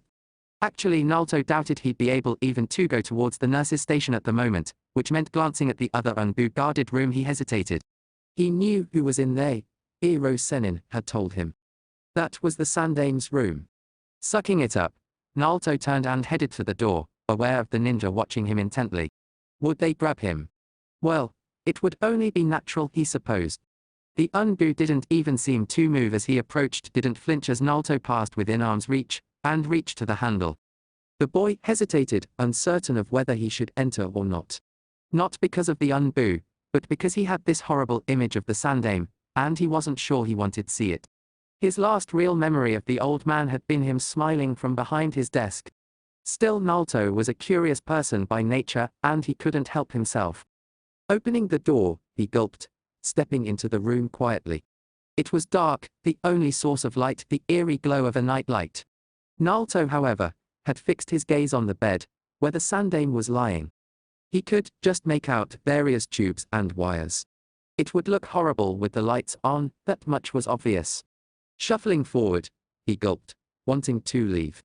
Still, he approached the bed in silence, coming a stop just short of the end, staring at the still figure it contained. It was dark, of course, and the light was eerie, but Naruto still decided the old man wasn't supposed to look so frail. This was the Hokage, strongest ninja in the village.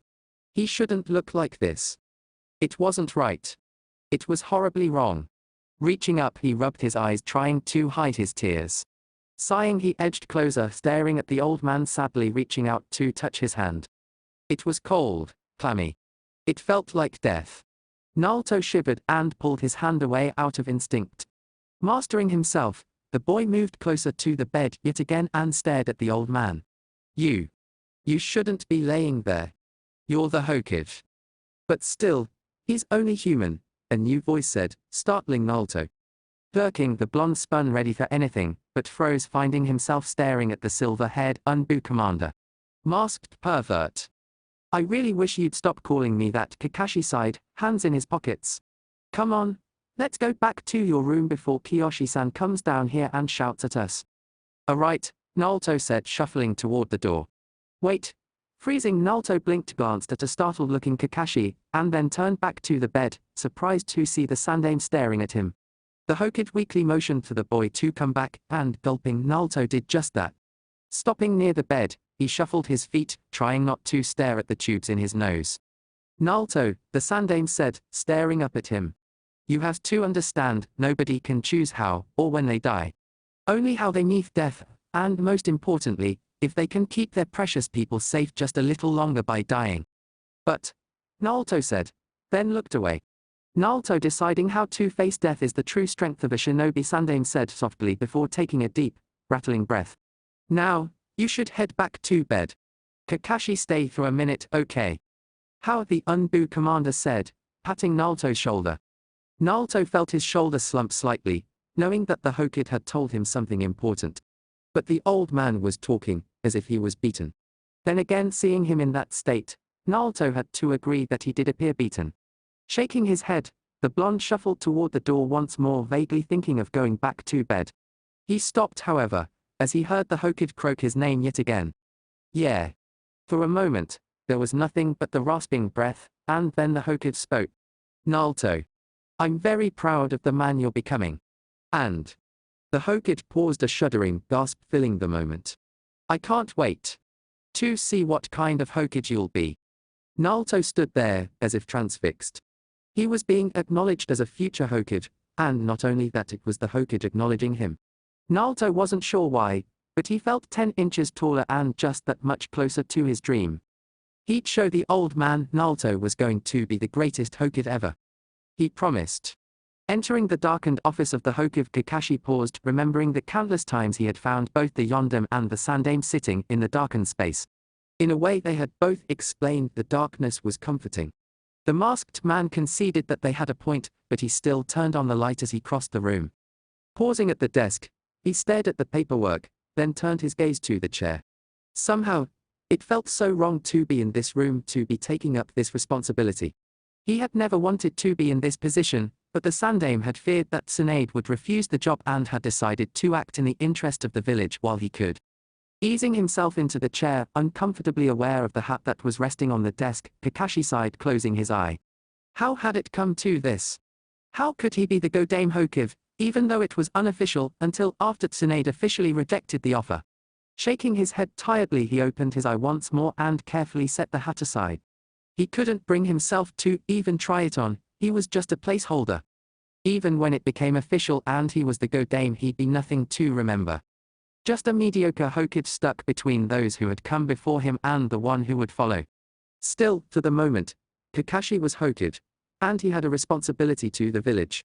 Tenzu had assured him that repairs, interrogations, and other items regulated to INO were in good hands. Kakashi didn't doubt that, but Tenzu was a bit young for such responsibility. Not that there had been much choice. Kakashi had to, as someone he could trust, fill in for him as commander. Sighing, he turned his mind to other matters that were now his responsibility to tend to. Take, for example, the fact that the Kusa daimyo had been assassinated by Rain Ninja during the whole Unity fiasco. Then, there was the fact that they were now down several experienced INO and military police officers. Oh, and he couldn't forget that little matters of Suna's silence concerning Gaara, the leaking of Naruto's bloodline, and the assassination attempts on the Hokage and Naruto. Plus, the final approval for the results of the Chunin exam. How had he ever gotten himself into this mess? Sighing, Kakashi decided he would do the only thing he could at the moment, the Chunin exam results. All the votes were in and tallied. All that remained was for Kakashi to apply the Hokage seal on each sheet to confirm the promotions or the failures. Selecting the folder that was resting almost forlornly on the edge of the desk, Kakashi rubbed at his eye. Opening the folder, he wondered briefly if there would be a sheet for Gaara, but somehow Kakashi doubted it. Flicking through the pages, he pulled the profiles of the Sangenin to the top, mildly surprised that only one out of the 2 pages he found marked promotion. He briefly scanned the sheet before glancing at the attached picture. Yeah, she was ready for promotion. Applying the Hokage's Anko on the page for Temari's promotion, he confirmed her as the first new Chunin. Confirming the other Sangenin's failure, Kakashi moved on to the Konoha ninja and winced, wondering why the kami wanted to torture him. Team Guy right off the bat, and as if that wasn't bad enough, the failing any of them would result in a visit from Guy minus the very first failure was Rock Lee, Gay's protege. Kakashi felt safe in assuming he'd pissed off some deity somewhere somehow. Still, the votes were tallied, but Guy was going to hound him to death because of this. Feeling a chill run down his spine, he sighed and confirmed it. Thankfully, the other 2 had been promoted, which was good since Kakashi wanted to avoid use of the initial lotus as much as possible. Convinced it couldn't be any worse, Kakashi moved on to the next team and felt like crying. Team Kurenai and Neria promotion listed. Kami, not a single promotion. Sakura, at least, should have been promoted. She had shown just enough ability to the rank. What were they thinking? Kakashi mumbled in disbelief, but knowing full well that it was most likely due to the new stigma of being associated with Uchiha Sasuke. He hated that the other 2 would suffer for Sasuke's arrogance, but Kakashi couldn't do anything about it. Still, he did take some comfort in this turn of events concerning Sasuke's failure. Personal feelings aside, and there were several personal feelings, Kakashi was aware of the reason for his failure. Despite showing good judgment by offering INO the chance to forfeit several times, Sasuke lacked a very important quality for a Chunin. If promoted, he would be expected to lead a team, but his sheer arrogance and ability to alienate so many people made him unable to perform that task. Plus, he had shown his willingness to steal from fellow Konoha ninja, something Kakashi tried to avoid himself minus, that was not a quality that instilled trust. So, Uchiha or not, he deserved to fail. Still, as he confirmed the results, he wondered why it had to be Yui Kurena's team. Yui Kurenai was, perhaps, the most self-righteous, sanctimonious sensei he had ever met. Of course her heart was in the right place, But she had driven the Hokage insane, harping about Anko and her training. Now that he had failed her entire team, he was sure she would be at his throat for the next 6 months. Which left Team Anko and Kakashi side, aware that he could be risking the anger of the single most dangerous sensei of the lot. Well, Kakashi mused silently. As long as Naruto hadn't failed, he doubted Anko would feel a need to get him. INO failed, but Kakashi made a mental note to keep an eye on her, maybe point her out to Tenzo later. The skill she had displayed was impressive after all. If her opponent had been anyone else, she would have probably passed.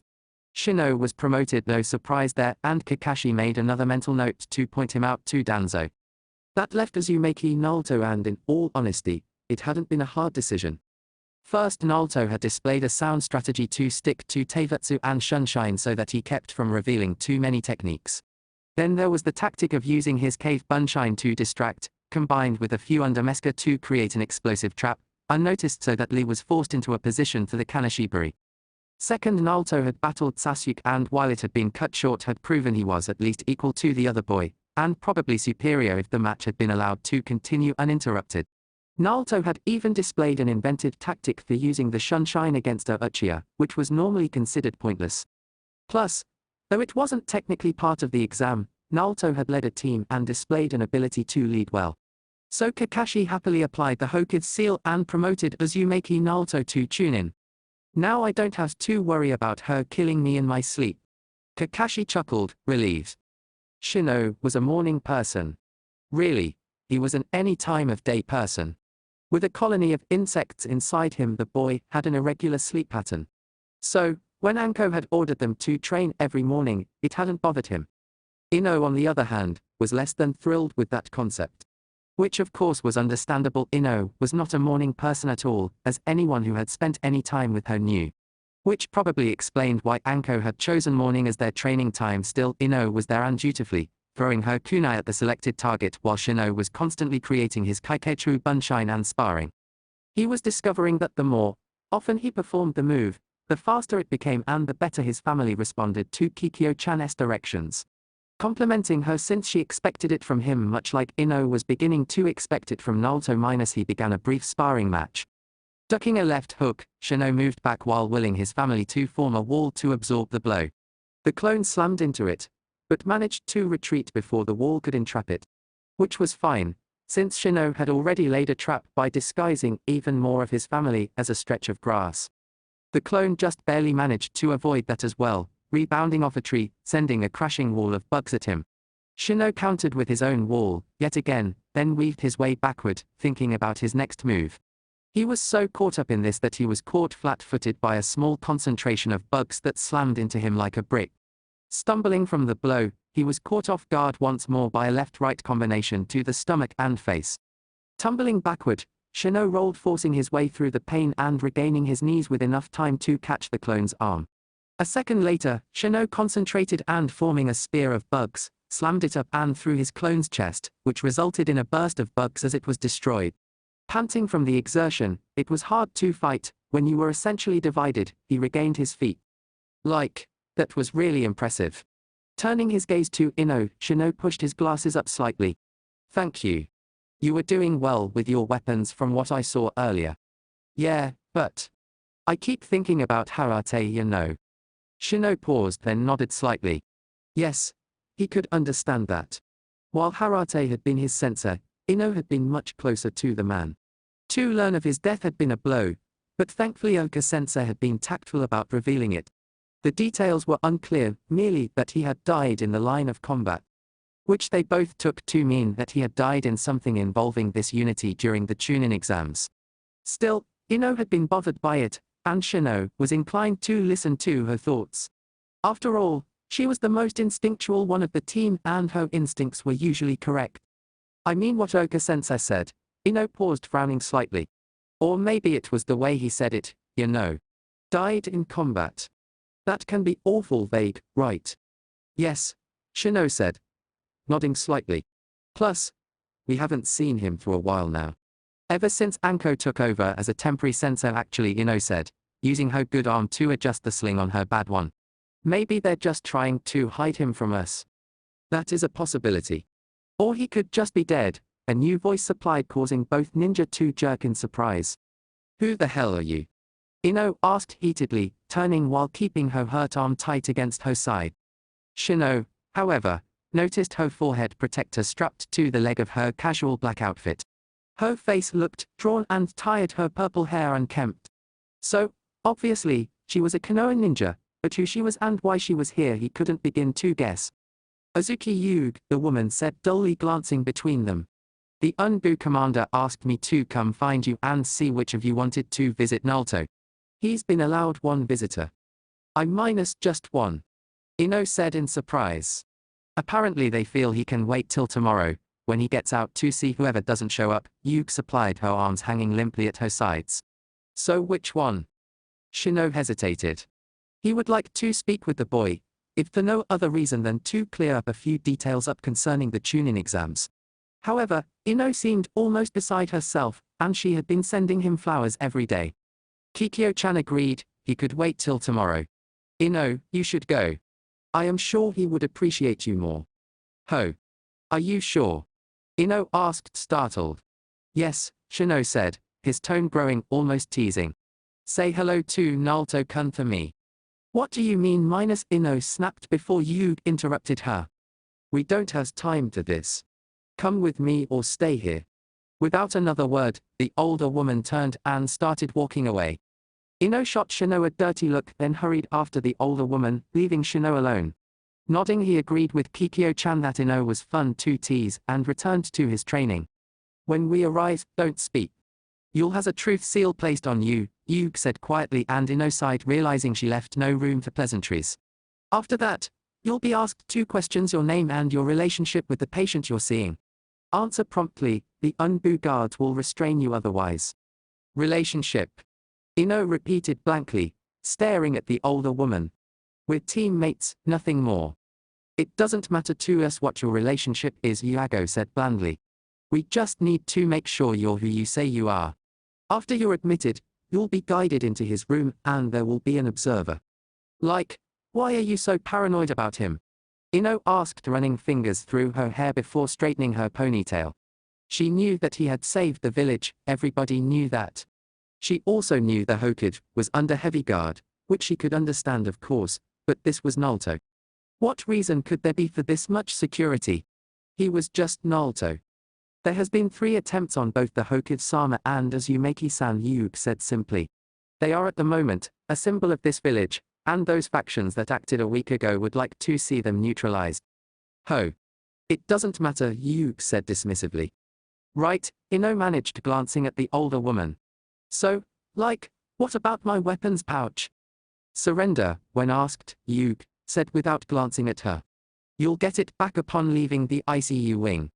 The genin nodded again, and they both fell into silence as they entered the hospital, then slowly made their way to the highly guarded ICU hallway. INO felt her nerves going on edge as she noticed fewer and fewer nurses. It was almost eerie, really. Turning a corner, INO paused, staring at the doors labeled ICU. It wasn't so much the doors, but the 3 UNBU who stood silently in front of this door. 2 on either side of the door, and 1 watching the entryway. Well, let's get this over with, Yuge said tiredly as they both reached the UNBU in charge, who INO was startled to realize was unmasked and wearing a forehead protector that resembled the nicknames from the history books. Azuki-san, I see you brought a guest, eh? The man asked, his face and voice devoid of emotions. Yeah, Yuge said blandly. One of the genin under Anko, Yamanaka INO. The man nodded politely, not even giving her a first glance, then gestured to Monkey Mask. The UNBU moved away from his station, producing a small sheet of paper that he applied to her forehead, along with a burst of chakra. INO felt a bolt run through her, followed by the unnerving sensation of her normally carefully built walls crumbling. It was as if her entire ability to lie had been ripped away. It was a very uncomfortable sensation. Name? Monkey Mask asked, almost bored. Yamanaka INO. Why do you want to enter this room? Do you has any other weapons besides the ones in your pouch? To visit Naruto-kun, and no, INO said promptly, wondering why the man had not asked about her relationship with the boy. That was what Yuge had said would happen after all, but INO felt secretly relieved, though why she wasn't exactly sure. Relationship to the patient. INO said with a shrug. He's my teammate, And he's a friend and helped me through some stuff in the exams. But, like, I used to make fun of him in the academy and he can be a bit annoying, but he's okay really, but minus. Oh. It's like that eh? Monkey Mask said, cutting her off as he removed the note. INO breathed easier at that feeling. Her mind returned to normal almost instantly. Shaking herself, she glared at the man, who nodded at Yuug before returning to his post. Satisfied? Yuug asked wearily. Yes. The lead Unbu nodded. Your weapons pouch, please. Sighing, INO handed over her weapons pouch, then, with a motion from the man, approached the doors and entered the ICU hallway. For a moment, she worried about how to find her teammate, until she saw the 2 sets of Unbu guards outside 2 different doors. Well, that made things easier, she could just ask one of them. Even that was rendered pointless, since the first door she approached opened and a nurse walked out with Naruto's voice drifting after her. I don't care. I want ramen. You'll eat it and be happy. The nurse shouted over her shoulder, before glancing at INO. Oh, are you here to see him? Why yeah, INO admitted, blushing at the knowing, looking the older woman gave her. Honestly, it wasn't like that, and she couldn't see why everyone was starting to assume it was. First Sakura, then her own mother, Shino, the guards, and now this nurse. I'm his teammate. Of course dear, just go on in, the nurse said brightly, and INO snorted, stepping into the room. She spotted the old man first, dressed in red and green, with white spiky hair and a strange forehead protector. He glanced at her briefly, then turned back to the bed. INO followed his gaze and felt part of her nearly freeze. There was Naruto. Blonde hair, blue eyes, a grin, but he was sporting bandages. He looked worse than what he probably was, but still, it was a shock to see. Then, he spotted her, and his grin widened. Oi, INO-chan. Naruto-kun, INO managed, entering the room completely, glancing at the older man. Who was he? He seemed familiar, and he seemed to recognize her somehow. Turning back, she focused on a bemused Naruto. So, how are you feeling? I'm fine, Naruto groused. Only, they won't let me out of here yet, and they can't even serve good food. INO didn't even bother glancing at the tray. She agreed with him on sheer principle if nothing else. Hospital food was like academy food, not edible by any known human other than Chovy. Well, I guess I should let you talk in private, ho. The old man said, smirking, before he walked out of the room despite Naruto's comments about going off to peek on women. When the door closed, INO breathed a tad easier. The entire time he had been there, INO had felt like there was some sort of overbearing weight. His presence had made her feel uneasy about saying anything, which was probably why he left. So, how are you and Shino and everything? Focusing her attention back on Naruto, she raised an eyebrow considering that innocent look he was giving her. Then, she smacked him upside his head and fixed him with her glare. Barker. INO shouted, then seeing his confusion she crossed her arms and looked at his table, mildly pleased to see her flowers. Ow. What the hell was that for? Naruto shouted, rubbing his head. You lied to us. INO snapped, glaring at him.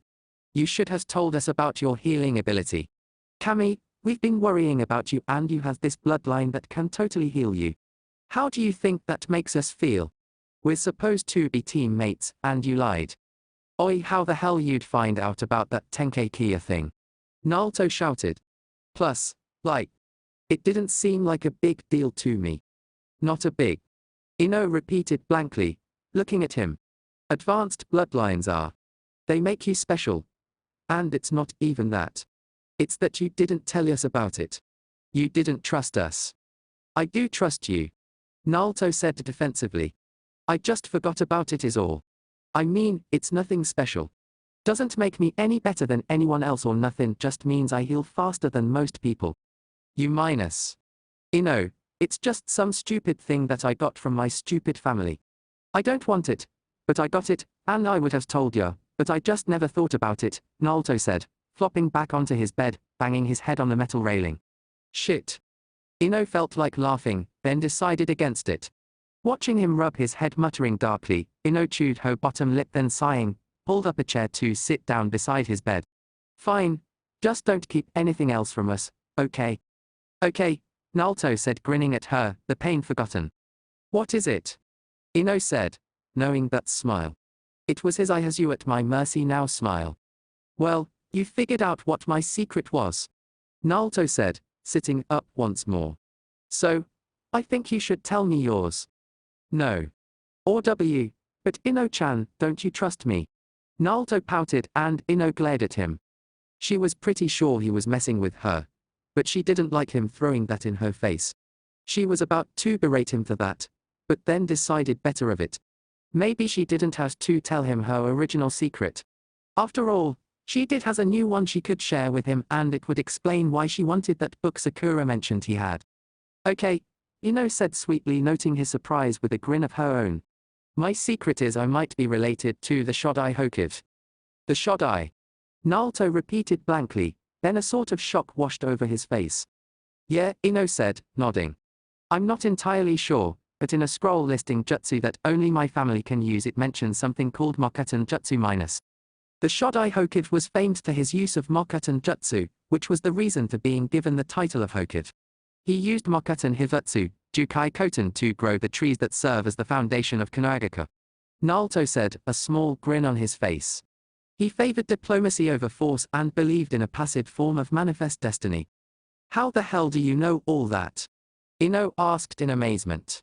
All this time, and never once had Naruto shown an ability to retain that sort of information. No. If it's got something to do with the Hokages, I can usually remember it. I've always been like that. Oh really? Ino challenged smugly. What about the Yondem? What was his nickname? Kyoto from Kuno Konoha, Naruto said, smirking. There was something to his new smirk that told Ino he knew more than he had said. Ino really tried to keep from caring, but damn it, there was just something about that smirk that made Ino want to know. I swear, if you don't tell me whatever it is you know, I'll show you just how you'd look bald. Promise not to freak out. Naruto asked, almost laughing. Yeah, sure. Now what is it? Leaning forward, Naruto's smirk grew even more pronounced. The Yondem Hokage had a lover who had a son. Named Uzumaki Naruto. Ino blinked, staring at him. At first, she thought he was pulling her leg, making fun of her for claiming a relationship with the Shodai, but then she realized that he was being honest. Naruto was actually. But that was. Ino felt her eyes widen in surprise and shock. You are related to the Yondem. The Yondem. The stronger than anybody ever. I killed the freaking strongest demon in the world, Yondem. Yeah, Naruto said softly, this time his gaze shifting from teasing to a more guarded look. I'm his son. Wow, Ino whispered before grinning slightly. Wait till everyone hears about minus. No. Naruto said forcefully, startling the girl. I don't minus look. I don't want people to know about me being related to him. You're different cause. You know, Shodai and stuff. But I don't want others to know. But. Naruto, this is huge, and everyone will minus. Treat me like Sasuke, Naruto finished to her sourly. Thanks. But no damn thanks. I just don't get it. Ino sighed, shaking her head before perking up. If it were me, I'd be bragging all over the place. Hey, you're related to the Shodai, Naruto said with a grin, and I think I'm the first person you told them. Yeah. But that's, like, so totally different. Ino said defensively. Honestly, how could he compare the Yondem to the Shodai? If you say so, Naruto said, shrugging. Oh, plus, you'd be related to the Nidame too. Ho. The Shodai was Nidame's older brother. Naruto explained, amused. Didn't you know that, Inoheim? Ino blinked, giving him strange look, then snorted. Whatever you say, Naruto, Uhi. Seeing Naruto's startled glare, she smirked. That'd teach him to make fun of her. So, who was that old man you were talking to? Oh, that was Iro Sennin, Naruto said with a snort. That's his name. Now his name is Freya, I just call him Iro Sennin. He taught the Yondem, but he's a damn pervert. Wait, Ino said, startled, as the name echoed through her mind. You're being trained by a Sannin. Is he the new Hokage? Oh. Well, he's a Sannin, and he is training me, Naruto admitted, scratching his head. But I don't think he's the new Hokage. Maybe it'll be that woman he's supposed to be bringing back to heal the billy goat. Woman. Yeah, Tsunade. Tsunade. Ino supplied in amazement. Yeah, she's some sorta legendary medic. But isn't. Wait. Ino blinked, then began to grin in a rather disturbed fashion. Ooh, if she's that Tsunade. What are you talking about? Naruto. I has a great aunt named Tsunade, and the Shodai had a granddaughter taught by the Sandame who became one of the Sanin, right? Yay. Naruto said, eyes widening slightly as he connected the dots. INO grinned even more, leaning forward to rest her elbow on the edge of his bed while propping her chin in hand. Then, if they're the same person, I has proof I'm related to the Shodai Hokage. Which means maybe you don't want others to know about you and the Yondem, but I am so going to rub that bastard Sasuke's face in it. INO, Naruto said, perfectly serious despite his own wicked grin. Please don't tell him unless I'm around. I want to see his face as he craps himself. Deal, INO said with her own equally wicked grin. Anko was tired. She was sweaty and in a slightly foul mood. The mission, a rushed A-rank assassination, had taken more time than she cared to dwell on. When she had left, Naruto was still unconscious, but recovering, and Anko would deny it to anyone who asked her, but she loved Naruto. There was just something about him, something special. So yes, he was very precious to her, and when something precious of hers got hurt, Anko got pissed off. A pissed off Anko tended to equal high body counts in a very bloody fashion, which probably explained the mission. But she was still pissed off at Kakashi, and even more so at Sasuke. Kakashi should have known better than to use Sasuke, but he had been making do. Sasuke, though that little shit, should have known better than to ignore an order. If it wasn't for the politics of Konoha, he'd most likely be sitting in a cell for ignoring a direct order. However, both were just lucky for her concern over Naruto. It was all that had kept either Sharingan user from being killed in a very bloody fashion. Just thinking about that day, she could remember the way her heart had seemed to stop when he'd gone slack in her arms. It had felt as if a part of her had been ripped away. Still, things had turned out fine. Well, except that Naruto was still unconscious. Pushing those thoughts away, the fear of losing him, she entered the nearly empty mission hall and presented her report to the on-duty ninja, while leaning against the table. So, any news? Not really, the ninja said, glancing at her nervously before turning back to his work.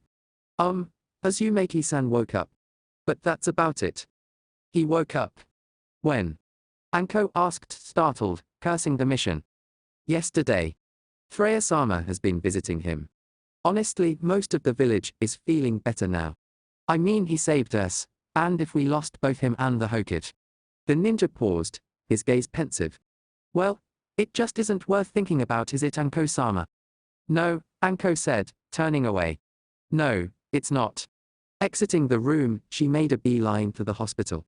He was awake and alone. Well, Freya had been to see him, but that didn't count. Naruto had been alone, and she should have been there for him, and not just for his waking up. She felt the same way about his fight against that Gaara boy. She should have been with him. Should have helped him. Damn it. Shaking her head in self-disgust, she weaved her way through the streets, reaching the hospital in an alarmingly small amount of time. Even more alarming were the various unbu she spotted all over the place, hidden from the general public, but not from her. Anko felt their attention as if fixed on her, was aware of the intent that washed over her. So, they were on guard. That was good, because if anything happened to Naruto or the Hokage, they'd be dead before they knew it. Entering the building itself, she was surprised to find the familiar figure of Freya still dressed in his gaudy outfit and horned forehead protector, leaning against the wall. He looked as if he had been expecting her, which Anko mused he might have been. Picking up her pace, she crossed the admitting room quickly, uncaring about the scowls she was getting from a few nurses. How is he? The Guki. Freya said with a shrug. Fine as can be expected. Been asking questions and wondering where you were. But he's okay, right? Yeah, he's probably completely recovered by now, Freya said. He's got that unique condition and all. Anyway, we should go up. I promised to explain things to him when you got back. Anko didn't respond to that, instead starting off, leaving the older man to hurry after her. He'd asked about her. Well, that was good to know. That meant Naruto still cared. Plus, her respect for Freya went up another notch. If that was possible, he had refused to reveal the secret to the boy without her being present. That was a point in his favor and earned him a permanent spot on her list of people who were qualified to keep breathing. Passing through the security checkpoints, Anko wondered how Naruto was going to react to the news. If he was anything like Anko believed he was, he'd react with a stoic silence and an undercurrent of anger and hurt. She really wished they didn't have to tell him this. Hell, how did you even go about revealing this sort of thing? Anko had no clue, which explained why Freya would do the explaining and she would be offering support.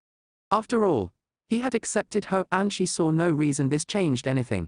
He was still Naruto, just with a heavier burden. Nodding at the two Unbu on guard outside the room, the Sanin and former assassin entered the room to discover one Uzumaki Naruto diligently making paper throwing stars and throwing them at a wall.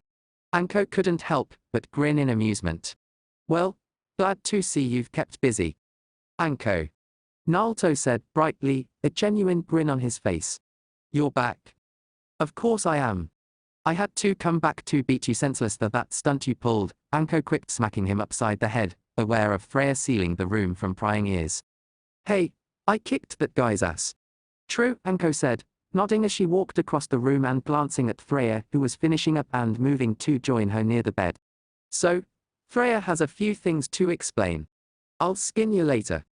Oi, you can try, Naruto shot back, before focusing his attention on the older man.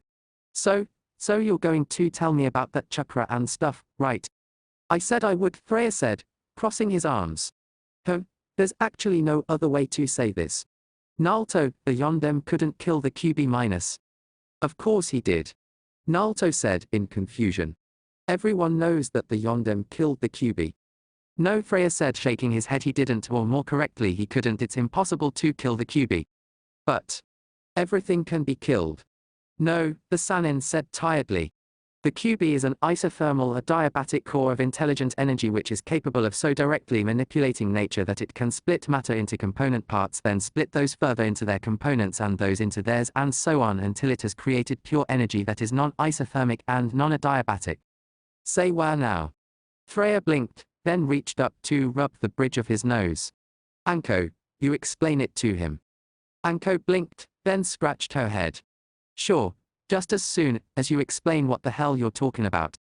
Oh, for the love of minus, Freya grumbled, crossing his arms. The QB was both pure chakra and a generator of chakra. It could literally convert matter into energy, and since even the smallest amount of matter can produce a lot of energy, it was insanely powerful. Now of course, since chakra is a form of energy, it had no real need for a physical body and was thus held together in a physical form by a malevolent intelligence. So, since chakra is just a type of energy, and energy can't be destroyed, Anko said, getting his meaning, but looking at a still slightly confused Naruto, the Yondem couldn't kill the QB. But if he didn't kill it, what happened? Naruto demanded in annoyance. Well, energy can't be destroyed, but it can be changed into other forms and even contained, Freya said slowly, glancing from Anko to Naruto. The two options were either to convert the energy into matter or to store the energy in something that could harness it. So, he converted it. No, if he had converted it, he would have had to condense it, which would release so much residual heat that it would melt the entirety of INO Chunin. Also, you would need time to do anything that would disperse its energy, time that it would be attacking you, and most importantly, minus being a conscious energy, it might be able to reassemble itself and come back for revenge. So, he stored it, Naruto supplied curiously.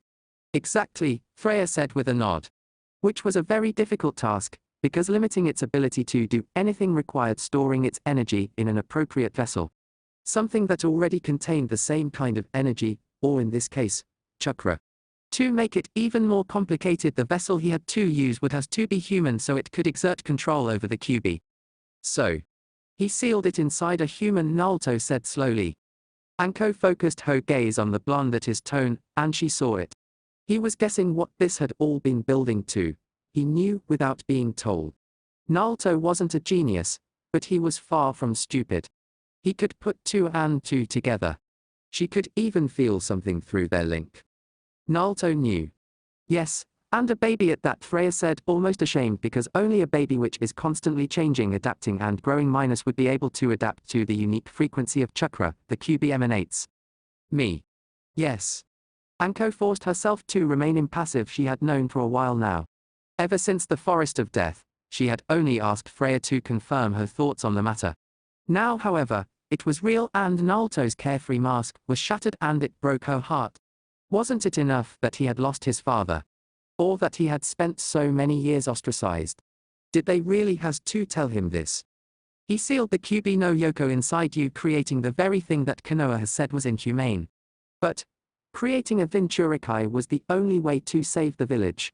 Freya explained firmly with a small frown. Then I unknowingly saw to the final details by hiding your connection to him, making everybody believe the QB was dead. Orochimaru knows, Anko said, tiredly fighting her urge to sit on the edge of Naruto's bed and offer something to help him. Well, he is part of a group that's hunting people like Naruto and Gaara down, so that's not a surprise. Not that he'll share that piece of information anytime soon, too much power in that information. Freya said dismissively. More important is the fact that we keep everyone else from figuring this out. It won't last forever, but the more time we have, the less time our enemies have. Others know, Naruto said, looking up at the older man. The spiders and the forest, even against Gaara, that power. It was evil, the QB right. People has to know. Not really. Oh. They might know instinctively, but they'll deny it. Freya explained while lowering his chin. See, the QB reduced this village to almost nothing. People are not willing to accept that it's alive on just hints he would literally has to break free before they would admit it. Hence why nobody questioned my explanation of Orochimaru being the one to unleash that chakra in the forest. Anko said, glancing at the older shinobi. Exactly, Virier said with nod. Right now everyone that knows is in a state of deep denial. What about the seal? Could it break free? Or could I transform like Gaara did? Break free? Not likely. Now transforming. All Jinchurikai can do that, but they're taught how. You haven't been, so to ensure that you don't until I get the chance to train you properly, I've sealed you up again. Anko watched as Naruto nodded, his face a mask once more, but his eyes dark. She felt Freya glance at her, she looked back and then, the man sighed. I need to go see a toad. Naruto, I'll see you tomorrow to start our training. I'll leave the silencing seals up for the night. Naruto nodded again, and Anko watched as the man left the room. Letting a few moments pass, Anko studied her student silently. She even managed to block out that tiny voice in her mind asking how she could use him. Right now she had more pressing matters. Seeing his continued silence, but aware of his tensing shoulders, she sat on the edge of his bed, raising an eyebrow. Okay, what's wrong with you?